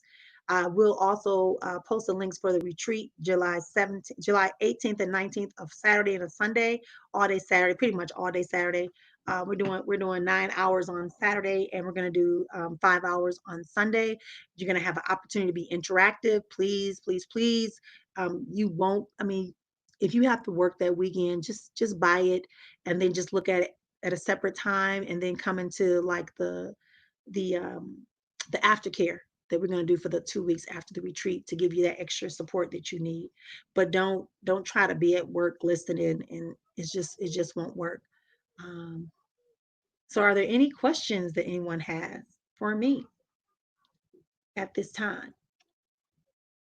Y'all know me because I don't want to keep talking again. I got to keep talking. Is that what y'all trying to tell me? I need to keep talking? No, I don't. Also, can I tell you all that on Thursdays, I also do something called the Thursday Thought. Hey, I'll tell you what I can do. Hey, listen, if any of you have an idea for a business that you want to do, I'll tell you about that too. Anyone that has an idea for a business, I just want to know if you read my energy. Oh, I pick up people's energy all the time. My gift doesn't go away. My gift doesn't go away. I can feel your situation and your emotional state. Absolutely. Yeah. So I mean, I knew that there were people who were listening that I could feel them. My hands and feet were on fire. I could feel the emotion of people. I could feel that. But my job as a healer, is to be that person. My job as an alchemist, right? I mean that's what I agreed to. That's part of my assignment. So thank you, my love. I'm honored. I'm honored that you would ask that for me, and thank you for confirming that because I could definitely feel there were quite a few of you. There's quite a few people right now that are really thinking right now in their head. So I want to say this. So if you have a business idea, if you are looking at trying to start a business or you have a business and you kind of like are stuck, one of the things I'm offering right now is something called the Entrepreneur's Backpack um, series. And it meets on Wednesdays at 5 o'clock. Okay. And I'm putting it in the group. And if this I think I know this one by heart only because I thought it was weird. So I think that's why I remembered it. It was a weird way to do it. But it's called the Entrepreneur will help you actually set up your business, figure out, yep, Wednesdays at 5. There is a fee for this particular course. It's $297. It's really $497. But what I'm doing for people who are on my lives, I'm going to give them a $200 discount if you are serious. 5 p.m. Mountain Pacific, which would be 7 p.m. Central, 8 p.m. East Coast. Okay. And we got a lot of folks from all over the place, but that's the only three I'm gonna know. You gotta look it up, right? Um, so yeah, it's called the Entrepreneur's Backpack. We had our first session, our orientation, and we're like, what? Like what? I was like, yeah, like you gotta know your business. So if you can get in there, you're gonna need the code. The code is GROW, GROW, and that will give you the 297 price. Otherwise, it's gonna charge you 497. We also have a payment plan. So when you go there, you can click on the payment plan or you can click to pay the 297. Either way, be a part of that program that can support you in growing and giving birth to your ideas and helping people. And it is an interactive class. Like you need to be there, you need to be listening, participation, sharing your wisdom with other people. And we're going to have an attorney come on and talk. We're going to have we have a business attorney, an actual business attorney is going to come on and talk and support people in understanding entities, trade routes, how to set up contracts, things like that for your businesses. Also, we have someone who is an accountant. She's an actual corporate accountant, which is even better. I'm not saying for me, I chose a corporate accountant and I paid for it because I figure they know more about the things I need to do because I'm a corporation, right? And or LLC. Either way, you need to know like what the tax rules are and what you need to be doing for your business. So they're going to talk to you about that. We also have a guest speaker that is coming in that is a marketing person. She actually does marketing and public relations. She helps you get your message out in the right way. What really marketing is versus just posting stuff, right? How do you zoom it in? And then I'm missing somebody, but it's like 6 different people that are going to be coming in. And then, of course, I'm doing some things with people about business, the infrastructure of business, and working on your mindset. And how do you move from being an entrepreneur to actually being a business owner, right? Because if you're working as an employee, excuse me, an employee working a job, you go to job, you have a schedule, you have things you have to get done, and then you get compensated. And then you start a business, and then you're the only one working it. So then that's kind of your job. So you got to do everything now, but then we want to get you to be a business owner. So this course is designed to have you set it up, even if you're going to be the only employee for a while, but it puts some things in there like automation, how to automate what you're doing. A lot of you came in because you got messages that sent out and said, hey, we're live. Hey, come join Voices of Masteries. Hey, like all of that is automated. Like I wasn't doing any of that. Some of the messaging that you saw that's going on, it's going to multiple places at the same time. So the entrepreneur's backpack, use the word grow. All right. Yeah, so backpack. Somebody check that link for me because I'm backpack at Eventbrite. The code is GROW. And like I said, there is a payment plan. It's $297 and there is a payment plan for you. All right, good. All right, let's see. Let's try to get Can we take a 5-minute break? Take a 5-minute break. I'm probably gonna play some Zen music because that's the only thing I won't get in trouble for. Everything else, I seem to get flagged, and they say, "Oh, you don't own the rights to this," and we don't have a chance to go in right away. So, thank you for being here with Voices of Mastery. We'll be right back with our last and final speaker of the day for Voices of Mastery. We'll be back here with Voices of Mastery on July 21st. When we come back, try to bring a friend so they can hear about how we can progress and move forward as I have a conversation with a behaviorist who talks to us about behaviors and how they impact the way of get us closer or push us further away from where we're going. So let me see, can I get the music to play?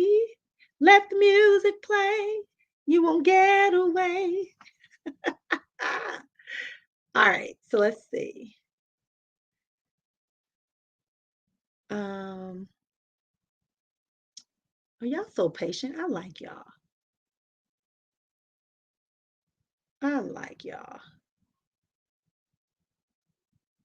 All right.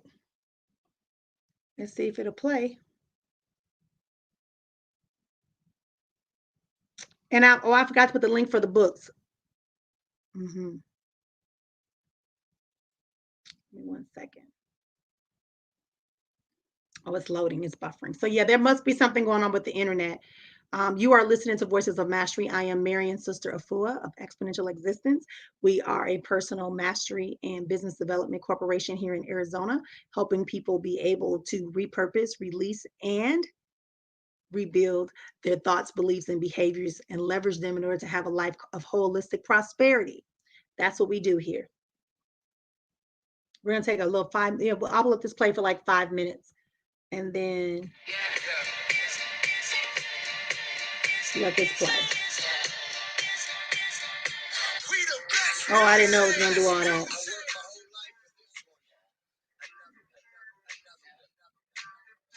I don't want nothing that's going to make me have to talk to these people. All right, we'll be right back.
Yeah.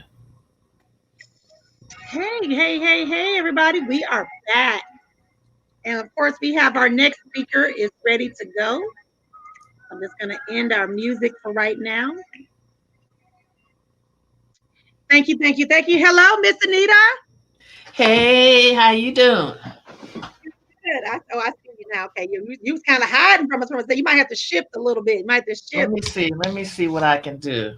Oh, Is there you that go. better? Now we got a full flag. Before I could only see the side. Oh, now you back being half head. Oh, there she go. Okay, good. So our final speaker today. Have you been enjoying this, y'all? If y'all have been enjoying this, let me know. Right? Just give me the letter M. If you have been enjoying this so far. And thank you for all of you that have been participating. And again, this is the Voices of Mastery. I am Dr. Marion, Sister Afua of Exponential Existence. And this happens every month on the third Tuesday of the month. This is number 3 of a 6-part series. This is an opportunity for you to get a chance to hear some prolific and mind-blowing, affirming opportunities and conversations with people that you may not have an opportunity in the past. So tonight we're going to be wrapping up our session tonight with Anita R. Johnson. She's a financial behaviorist. And I wanted her to come on to share, and we're going to have a bit of a conversation. She's going to talk a little bit, and we're going to have a conversation. But she's actually a sister girl, and I really appreciate her. She is good for making you think. How about that? She makes me think. She be working me. So I thank and appreciate her for being here. So those of you that are in the room, if we say, I know, right, girl, we have to do it sometime. That's accountability. That's the type of people I was talking about earlier. You want people in your community to kind of keep you going. Like we have this thing where like we have supposed to have an accountability call. She'd be like, where you at? What you doing? It's time for our call. I'm like, hey, what you mean? I'm like, I was just trying to, But I love that and I appreciate that. And as you continue to grow and expand, you will appreciate having an accountability partner too. And people that hold you accountable, having a mastermind. Remember, a mastermind doesn't require you to have 1,000 people. Remember Pinky and the brain? It was just Pinky and the brain. And the brain did a lot and Pinky did a lot too. So without further ado, I want to introduce her company is called I can't even talk. I can't even. Right. I can't. I'm like, what, mommy? What is that? That's how we talking. I'll put it in the chat. Yes. She has her company is actually called Anita Johnson Associates, but she has a program on Facebook, which I think everyone should go and check out. It's called Money Wisdom for Women. Yeah, money wisdom for women. I always want to go wisdom women. You know there was a wisdom somewhere, huh? Right. Women are wise. I don't care. Look, you saw me try to cheat and go look it up, right? To get the right name. But she definitely has some insights. She and I have worked on a book together. We're working on another project together coming up. And she definitely has some information that can support you. We talked about the business side.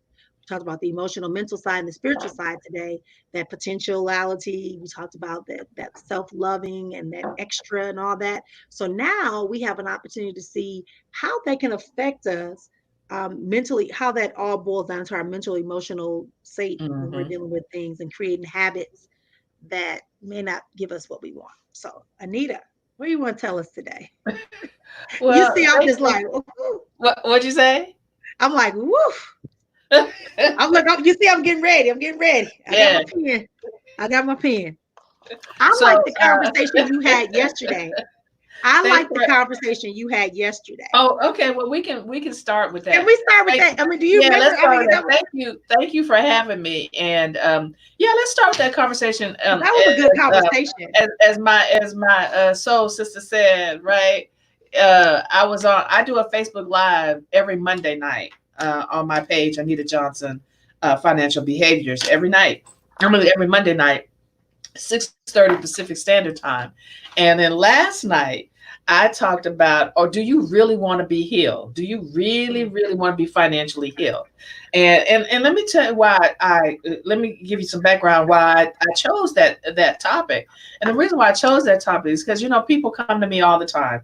you know, and then they want one, and you know, I give them a choice of membership, all kinds of things, you know, all the in between, and then I give them one-on-ones, you know, and one-on-ones are a commitment. They are definitely a We commitment. got a little feedback. Hang on, Nita. We Okay. got you breaking up just a little bit. I don't know if that you must got more. You got more than one computer screen open. Sometimes that happens when you have Oh, something okay. in the More than one. background that's rolling. Okay, I have my, maybe that's, is that better? I had my calendar in the background. No, your camera can go, but it's usually when we have No, my something like calendar. Facebook. Nothing else. I have my calendar up, but I don't have anything else. Can you still hear the background? Oh, I done made it. Now you doing what I was doing. Y'all keep us focused. Let us know what can we do. Thank you all for watching us. We appreciate you. Again, just reminding you, we're here again on July 21st. You want to go to bit.ly/meet mastery. And it is no cost for you to be part of our mailing list. For you to get the replay, there is no cost. However, you can also choose to become part of one of the memberships if you choose to, but it's not a requirement for you to be a part of this program. All right, so now she done took herself out. So I'm going to give her, oh, there she is. Are you ready? Okay. We ready? Did you find out that it was something on in the background? Yeah, I took, it was my calendar. Are we ready now? I now? can hear you. Unmute yourself, child. Unmute yourself. I'm not mute, honey. I'm not muted. You want to go in and come back out? On my side, so it must be on your side. You did. Mm-mm. What did you do? I'm not muted. There you go. Yay, you back. That means we just have to wait for the computer to catch up with us. All right. Woo, technology. Technology. Good for a minute, then it's not good for another minute. You know, who knows, right? Who knows? When it says that we've been going now for almost 4 hours now. So maybe it's like, lady, get out of here. This is our last hour. Wait till it get on me, because I'm talking about something. That must be what it is. Girl, that's what I said. So I said I done sent the high. It went completely out. It went completely out on me. Yeah, you know what happens sometimes. So let me talk. So yesterday I talked about on my Facebook Live, which is every Monday, we talked about do you really want to be healed financially? Do you want to be healed financially? And so I'm gonna step back for a moment, and I'm gonna tell you why I chose this topic. People come to me and they want my services. They say they tired. I'm tired of going around this circle of this. I got out of debt, now I'm back in debt. I got this, I don't know what's going on. So I give them a whole list of things to choose from. I usually allow the client to choose which service that they, instead of me suggesting one, but I may have to change that. But anyway, what happens is, oh gosh, clients are choosing to one-on-ones with me, which is great. Now, one-on-ones take a commitment of 3 months. And then after that, there's a maintenance program. If and when you pass the program. And what happens is they get, they have homework, they got things, and sometimes they get a breakthrough when we're doing some things, and they feel they have enough information to go on without me, which they don't. I just mentioned that. If anybody knows me, know I've been in therapy. I've been in therapy for 30 years, right? 30 years. And it may be some owning all kinds of things, but I'm there. So in the process, I think that sometimes you think you want to be healed, but you really don't want to be healed. And so it's like, if you have diabetes, or you have a heart problem, or you have whatever, asthma, say for instance, I told yesterday I have asthma. And so if I don't take this sometimes with me, I will have I could have an asthma attack at any time. And if I don't have that with me, I won't be able to breathe. Okay. And so working with me is like taking your medicine. You have to continue to take your medicine, because if you don't take your medicine, you won't live. You won't get better. You won't get better. And I used the illustration yesterday as when I was with my daughter over the holidays and I got really sick. And it was the holidays, it was Christmas holiday. And nothing was open but the emergency room. And I hemmed and hawed. I could hardly breathe. I couldn't do this. I couldn't do that. I had used this up and was working on my second one. And my daughter was like, look, we're not doing this anymore. We're going to the hospital. We're going to the emergency room. So went to the emergency room, got the medication. I think it might have been 5 pills. And the doctor said, take all the pills, no matter how you feel. And this is what you have to do with your finances as well. You have to do the same thing with your man. You have to take all of those 3 months plus the maintenance that I give you as your medicine. And when that doesn't happen, you don't get well. You don't get well. And you continue to do the same thing over and over again. And so that's kind of what we talked about yesterday. That's what we talked about yesterday. That's what I tell people. You've got to take your medicine. I'm your medicine, and you've got to take your medicine. And if you don't take your medicine, you're not going to get well.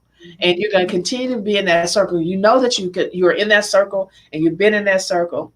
And, when I was taking those 5 pills, I think one of them popped out on the floor, and here I am. I'm all under the bed. I'm like, woo, because I was sick. I mean, I was sick, and I wanted to get well. That's how you have to be with your finances. You want to get well, right? And there's plenty of programs. All you have to do to me is say, hey, Anita, this is way too much for me right now. Maybe put me back into your membership program. Maybe put me on some other program with you. I can't do this, right? Because this is way too much, whether it be too much in the head, because there's lots of homework now. There's homework. And don't come to your next session without your homework, because I'm gonna beat you down. Anita, you can't, and the reason why I wanted you to start for that, because you said it, you have to be honest. And we talked about the 6 life structures, and you've heard me talk about that. And I talked about them, that until you can understand the why behind these thoughts, this process, we all have the pure potentiality of energy within us. But how do we release it? And how do we release it? By one, being your true self and allowing it to be revealed. And that requires you to do that. So absolutely, girl, you can stand right on into that. Right. You came right. You know, a little deeper today too. The worst lie we tell is the lie we tell of ourselves. That's the worst lie we tell is the one that we tell of ourselves. And that could be anything. We're not just talking about money. We're just talking about, unhealthy relationships, whether that be boyfriend, girlfriend, husband, wife, kids, siblings, mother, father, all that. If they are, and we're pretending like everything is just perfect. Well, one thing that I try to do is I try not to pretend when it comes to relationships. It's like, if I don't like you, I don't like you. Simple as that. Or if I can't tolerate being around you too much, then I won't. And so that's a lie that, or if something annoys me and I say, oh, no, it's not annoying, that means that that's a lie I'm telling myself. And then I'm not fair to you. When it comes to my finances, I'm not fair to my relationship with my finances. And then especially when I ignore it. When you ignore it, that's the worst thing, the silent treatment. I think I did a segment on that one time. We talked about the silent treatment. Are you ghosting your relationship with your finances? Right? And we all, we all got ghosted. And we all. Where does that come from? Where does that come from that we can't be honest with ourselves about the things that we say matter to ourselves? Because I can say that if I took a survey right now, I'm sure that all of us would agree that we all want some level of, as I said, it's not my reality to have paycheck poverty, right? So how do we, I'm not even sure how to answer this question. Like, is this a learned behavior? Is this an inherited behavior? Is it both? What is it? It's more of a learned behavior. I have something called that I did at my retreat, and right now I'm in the process of actually creating a booklet that talks about your financial DNA. And part of that, your financial DNA, is that those are learned behaviors because we've seen those behaviors before. So whether it came from our caretakers, whether it came from the environment that we lived in, whatever that, wherever we may, from our religious organizations, whatever that came from, we've learned that behavior. Imagine that you have heard many years that money is the root of all evil, right? Or rich people are greedy. Imagine you heard that all your life. So you're like, okay, well, I can wear my poverty on my sleeve, and it's okay, right? Because the money is the root of all evil, and rich people are greedy. Okay. And so maybe they are greedy, but I sure like to try. And I think, and we talked about this briefly today too. Yeah. And I told him, I said, every life structure that we have is influenced by, our family, our society, our religion, spiritual community, all those different areas. You can just apply them to any area of your life and you can see that. Exactly. When we talk about these behaviors, what do we accept as truth? What do we accept as life? That's really what it boils down to. And I think that when we look at, we talked about earlier, the systemic racism and how that impacts us. And Jojo Pa talked about that, we have been, the Black Africans throughout the diaspora, but specifically here on this North American continent, has been the whipping child. For the rest of the world for so long. And finally, and she's saying that's because we gotta fight back by saying we're no longer going to be that. So I would say that would apply also to your finances, right? Oh, sure. Exactly. Yeah, exactly. We have to, and I use this illustration, and I never knew, I always talk about my dad a lot and some of the comments that he's given to me. And as I go back over my life, I remember, and I think I may have used this one time in one of my talks, is that my dad used to have me sit on the floor and he'd give me some bills, dollar bills, $20 bills, whatever that might be, and have me count that to him. And if I didn't count it right, he'd make me count it again. Because the one thing my dad, let me tell you something, my dad is a hard ass. But you thank him for it now, yes? Yeah, some stuff, okay? Some stuff. And so when people hand me my money, I look at, if I buy something, right? Earlier I bought something in the store, and the guy had the $1 bills and the $5 all mixed up, and I was like, oh hell no. Say, get it together, right? Right. Oh no, you can't hand me my money like that. Oh no, right? But it put me in the mindset of respect for money. Yeah. Right. Yeah. It did. And I didn't realize that until I started actually being a financial behaviorist. I didn't, you never know what your past will bring to your future. Yeah. Right. Because it is a stepping stone. Yeah. It is. Yeah, I respect it when I put my money in my wallet. They all face the same way. Mm-hmm. My 20s, my 5s, my 10s, all in the, if I got multiple ones, I put them all, and they face the same way. And so that says to me that I respect it. And also I did have to learn to have a relationship, because a lot of times, my parents didn't really let us, and I always do this, let us actually run the household with their money. And I always ask people, can your teenage child, 15, 16, 17, whatever that might be, run your household in case something happens to you? And they'd be like, no. I'm like, well, why? Well, you're not teaching them. Okay. Yes. You should teach your teenage child how to handle their money, how to handle money. You brought that up. Yeah. You brought that up. And I think I've shared this with you all before. At least I know I shared it in the last book we worked on together. And that is a story of, like, my family took me to the bank. My family let me give the teller slip to the teller. My family let me, give them the check to pay the bill or whatever.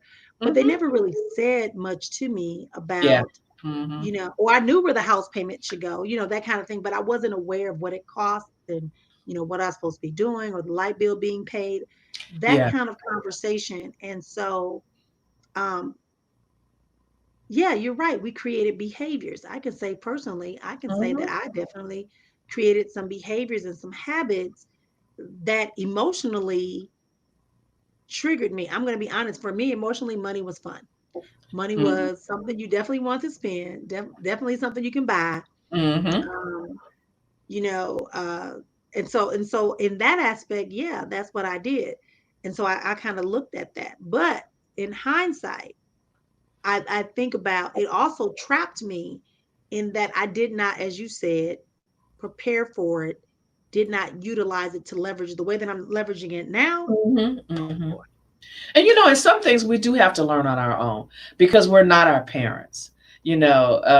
My one thing I can say about my daughter, that woman can handle some money. Yeah, yeah, she, I got one she there can too, earn it, girl. she can I got handle it. one like Yeah. that. And she ain't gonna let Yeah. nobody take it from her. I'm trying, Mhm, she ain't even letting me take it from her. mhm, I can't say that about her um because when she was in high school, she had two jobs and going to high school and bought her own self a car. She did not ask me for any. There may have been a time when she moved out, when she moved to where she live is now, and she had a hard time getting a job. But she, mm. but really, she never. And my son has never asked. Not me. They may have asked their dad, but they didn't ask Yeah, me. they didn't come back to mama. You have me thinking because I'm thinking about this conversation, right? Just if we have these boundaries, these behaviors about money, Mm-hmm. and we look at our current situation, and people say these false senses of identities, false sense of ideas about money. Mm-hmm. I didn't ask you this, and you didn't know I was going to ask you this, but I want to get your opinion because it popped in my brain. Um, how how do you explain what's the other side of it? Because some people who come from money believe that they're not affected by societal things like, hey, you know what, there's no real nothing going on because I was able to go out here and make a lot of money, and so Mm-hmm. there's no real racism, um there's no real racism, there's no real systemic racism, because I was able to matriculate and make a lot of money, and Mm-hmm. I was able to come out of poverty and become wealthy.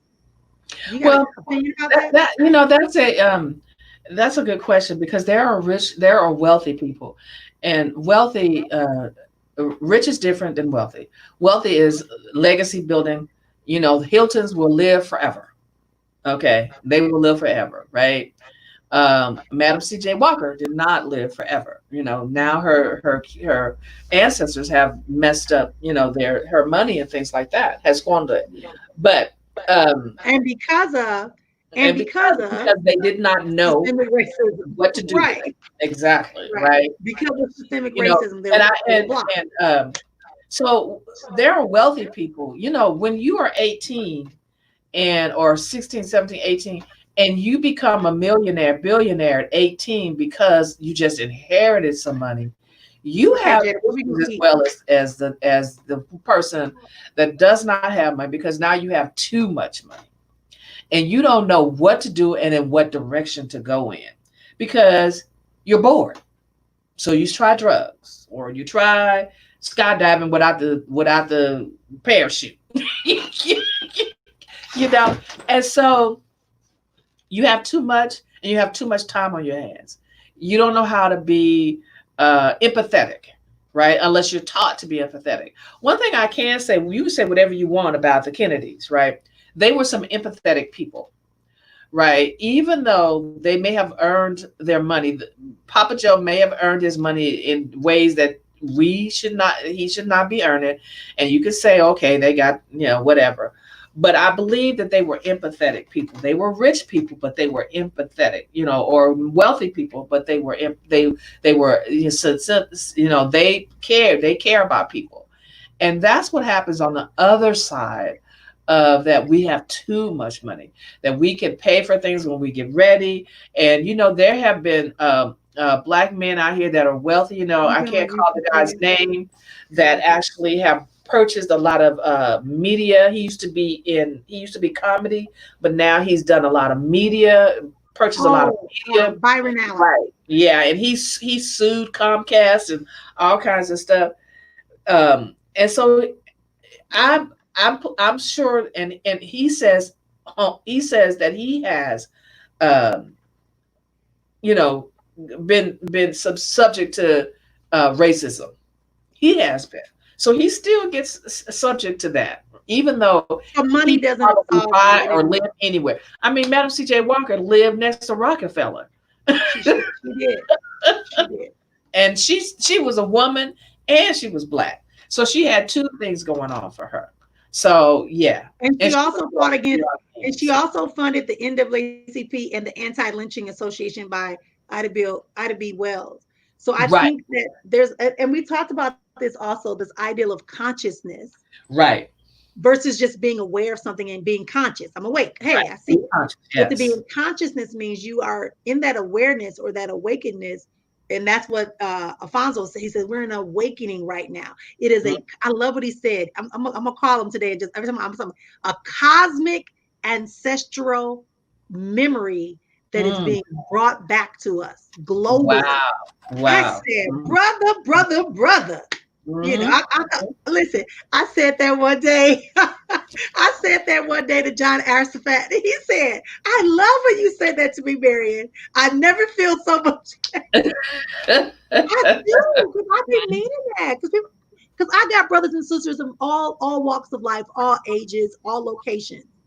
And what unites us is our desire. And what you're talking about is that mindset. Right. I understand that we're all one family. I understand that there's some conversations that we haven't had about money. And you're teaching us every day, like you said, take my medicine. Like right now, my daughter got me spending money on our favorite little thing out here. But hey, what can we do, right? What can we do? This is our time together. Now, am I going to do this every day? The answer is no. But this is our thing that we do. Because we both greedy and we like certain food. Right. People like they veggies. Everybody can't cook vegetables. And don't get wrong. If you're a restaurant and you don't know how to cook vegetables, if you can't cook vegetables so they give out the natural flavor with a little bit of seasoning, a little bit. Yeah. Call me. I'll be a consultant. No, but Anita, go ahead. I disrupted you, and I wanted to talk about that. Like you said, Madam C.J. Walker was living next to Rockefeller. Madam C.J. Walker, but what happened? Do you remember the scene when they said, that she was met with opposition when it was time for her to get distributorship for her? She had to build her own factory. Yeah, she had to build her own factory. But see, that was her mindset. But her mindset was like, you're not going to stop me. I'm going to build my own factory. Right. It's like, I'm a big thinker. I'm like, I see the picture. And so sometimes I have to bring that down so that people can understand that. Right. Right. It's like, I was working with a girl yesterday and she's like, well, I don't understand that. You just sent a text message out the blue that we're going to start doing. Where'd that come from? I said, okay, I can't tell you where it came from, but we finna do that. Okay. Right. Like when I tell y'all but like when y'all call me for a question, I said, no, we got to do Zoom because I don't remember. I'm not going to tell you. I got to let it upload. I got to let it come out. It's coming out. You better do that. Don't I tell y'all that? Here's your...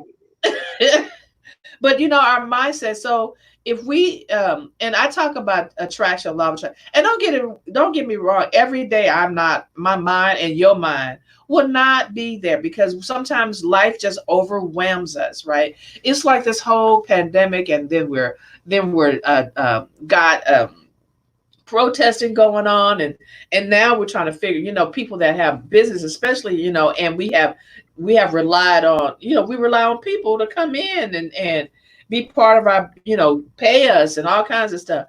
And, I've lost 3 clients. And so I had to really think about it. My mind is like, oh my God. The first client was like, okay, fine. Second client was like, Third class was like, oh my word, what the, what is Right. really going on, right? And so what you do is, what I have to do is I have to regroup and think about, right? And the different streams of income, and you should have always have that. But my mind has to be like, oh gosh, I'm so overwhelmed. I am striving to get this, so I have to think about um, no, don't think about the fact that you don't have. Think about the fact of what you do have and how you can make that better. And so that is the mindset that you have to. Wow, you're right Don't back get to it no. twisted that I don't think sometimes like I'm in a state of shock, or I'm in a state of overwhelmness, because I am sometimes. Yeah, and you will be. But I have to continue to take that medicine. So if I continue to take that medicine, keep moving, then I'll continue to I will get well. I like that. I like Mhm. that ideal of that because, like you said, when you're thinking about something, it's not that you are trying to avoid it, is that you want to. I think this has been a theme. I think I've heard this a couple of times. You want to confront it. You want to be able to say, what's Yeah. really real? What can I do to solve it versus I'm just stuck Mhm. in the place. I Right, like right. that idea. I like that Mhm. idea. I'm gonna pick your brain, so you might as well get ready. I gotta give them Oh boy. something. Let me see where. Let me see. Let me open it up here. Which part can I go to? I don't pick so much over the last couple of months, right? So my question is like, what can you share with people that are trying to figure out how to maintain themselves during this time? I mean, whether it's business wise or maybe we should go individual. I think we talk about business a lot, but what about for the average person that is having to restructure their finances during this Mm, time? What would you suggest? Uh, one or two things you think they could that's a do? good question. That's a really good question, because we do have to we do have to restructure. Some folks do have to restructure. Even as business owners, we still have to restructure. But as an individual, um, um, I just did this 7 day find your financial voice meditation challenge. And part of the 7 days was mental agility. That was the very first day. And I would say that you really have to get into your mental state when it comes to your money, right? That you are in every direction. Whether you are working for someone or whether not, you really have to get into it. And I think one of those days we talk about planning, right?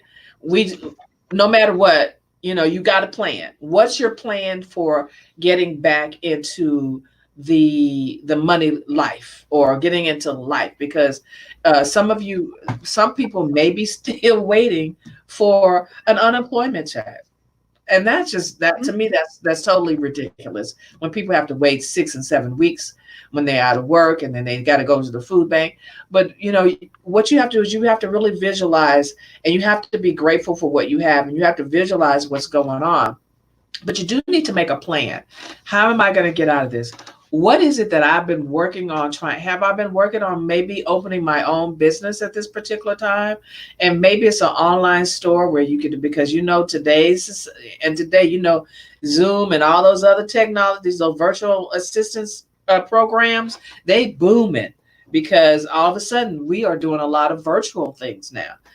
So you got plenty of platforms that you can do some online classes, courses, that you take some courses yourself on what it is that if you want to open a business, learn more about that as you are waiting for your job to come back to you, or you waiting for that unemployment, and you visualize this on this 7 day challenge that I talk about. I have a playlist for every day, and it's a meditation thing where you can sit and you can visualize yourself doing these things. So when I do yoga, there's some postures that at this particular time I cannot do, because first of all, I ain't been in a yoga room since 3 months, right?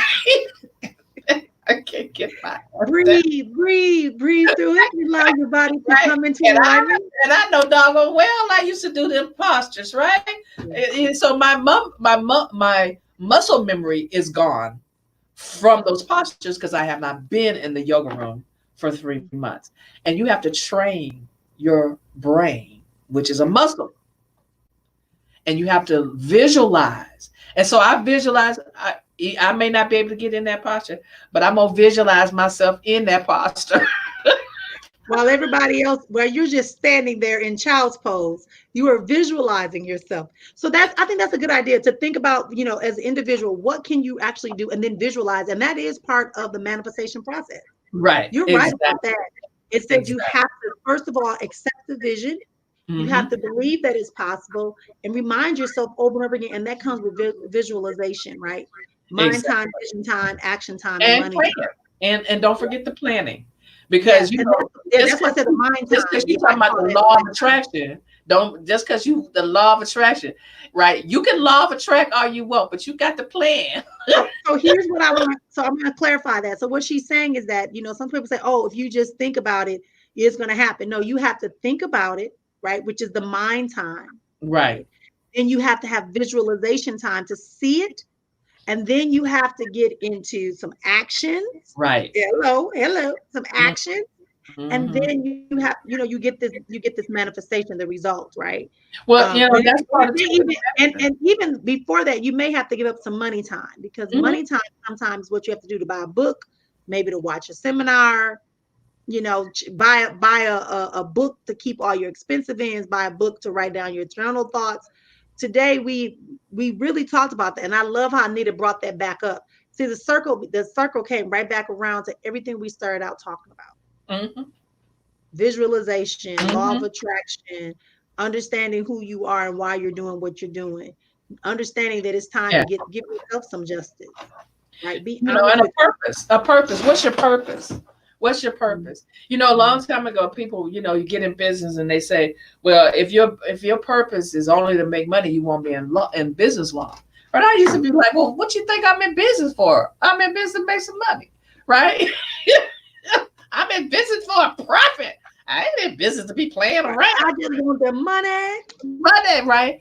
But money is not the end all to be all. You will have plenty of money, but you won't have no purpose, right? And so what is it that you're earning the money for? Is it for bills or thank you notes, or is it for a legacy? And do you really want to help people, right? So my thing is, yes, I want to be paid for my services. That is true, right? Yeah, my knowledge, and it ain't cheap. My knowledge ain't cheap, right? But I also know that's a relative term. No, just kidding. I ain't no cheap. But I know that sometimes I have to give some things away at no cost. Yes. Right. And so, does it hurt me? Sometimes it do. But the benefits way outlive, and that's what I think. Yeah, exactly. Yeah. So what's the purpose in you? So I always tell people your money has to have a purpose. You just can't be earning it. It has to have a purpose. If it's for a legacy, say it's for a legacy. Don't lie about it. Right. Yeah. Right. Yeah. I love it. Nita, thank you. We were talking all the dang on time. I think we do. Too much. We talk because once we get started, it's so easy to go from one spot to another and really make the connections. And that's what I wanted to do today. And I knew that if you came on and we had this conversation, we could wrap it up in such a way that would bring us back to full circle, right. To identify who you are, what we are, know the history, understand that just because you're in a location doesn't mean you're obscured from the challenges that may exist, right? Planning, purpose, tell the truth. Be honest. We say, don't lie. I love it. She said, don't lie to yourself about your money because it's gonna come back and get you. Ooh. And I'm gonna end on this. Somebody that I learned about as a little girl, and I learned he used to have this thing that says, if you don't treat your money like that fine woman, you won't. Then just like that woman, walk away. Right. Right. So, and that's when I keep my shoes on because I'm gonna walk. All right now. But so it's just a matter of really, y'all, just today's Voices of Mastery was really, you've heard from Voices of Mastery today, and they all have said the same thing, that in this state, to have your thoughts, to manage your thoughts, to be open and feel your emotions, right? We have to feel. You have to feel in order to know where you need to go, because that is a spiritual, emotional connection that you're having. And then check yourself. You know, fear is only designed for you just to survive. It's not designed for you to just do nothing, right? You're either going to run away or you're going to fall out, but you got to do something. Okay. So this has been the Voices of Mastery. Thank you, Anita. Anita, it is Money Wisdom for Women on Facebook. I got it. Money Wisdom for Women on Facebook. Go ahead and join. She also had a promotion for a while about your book. Did we miss that promotion for the book? No, that promotion is still there. I have 3 books that are up for. If you send me that link, I will drop it in the thing and I'll send it out in the email tonight. So in about an hour or so, everybody should, once they upload it and the video uploads, we're gonna send it out to everybody. Okay. I will we went really well today. Again, I am Dr. Marion, sister full of exponential existence. We've been wrapped up our Voices of Mastery series with Anita R. Johnson, our financial behaviorist. And we are so elated that you could be here. Remember that as you are going forward, you want to go forward and upward, not backwards and downward. You want to go forward and upward. You want to understand that everyone will not always understand your plan, but you must know that it is true.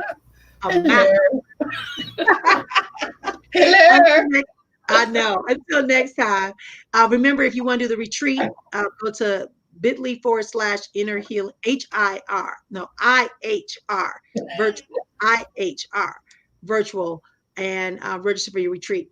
All right. Talk to y'all soon. See y'all again another day. Until next time. Remember that when things begin to cloud your way, make you feel like you just can't go on, stop and scream out nice and loud and know that it's not your reality and that it's only a bad dream until you make it true. Well, until next time. Amen. Good night. Good night.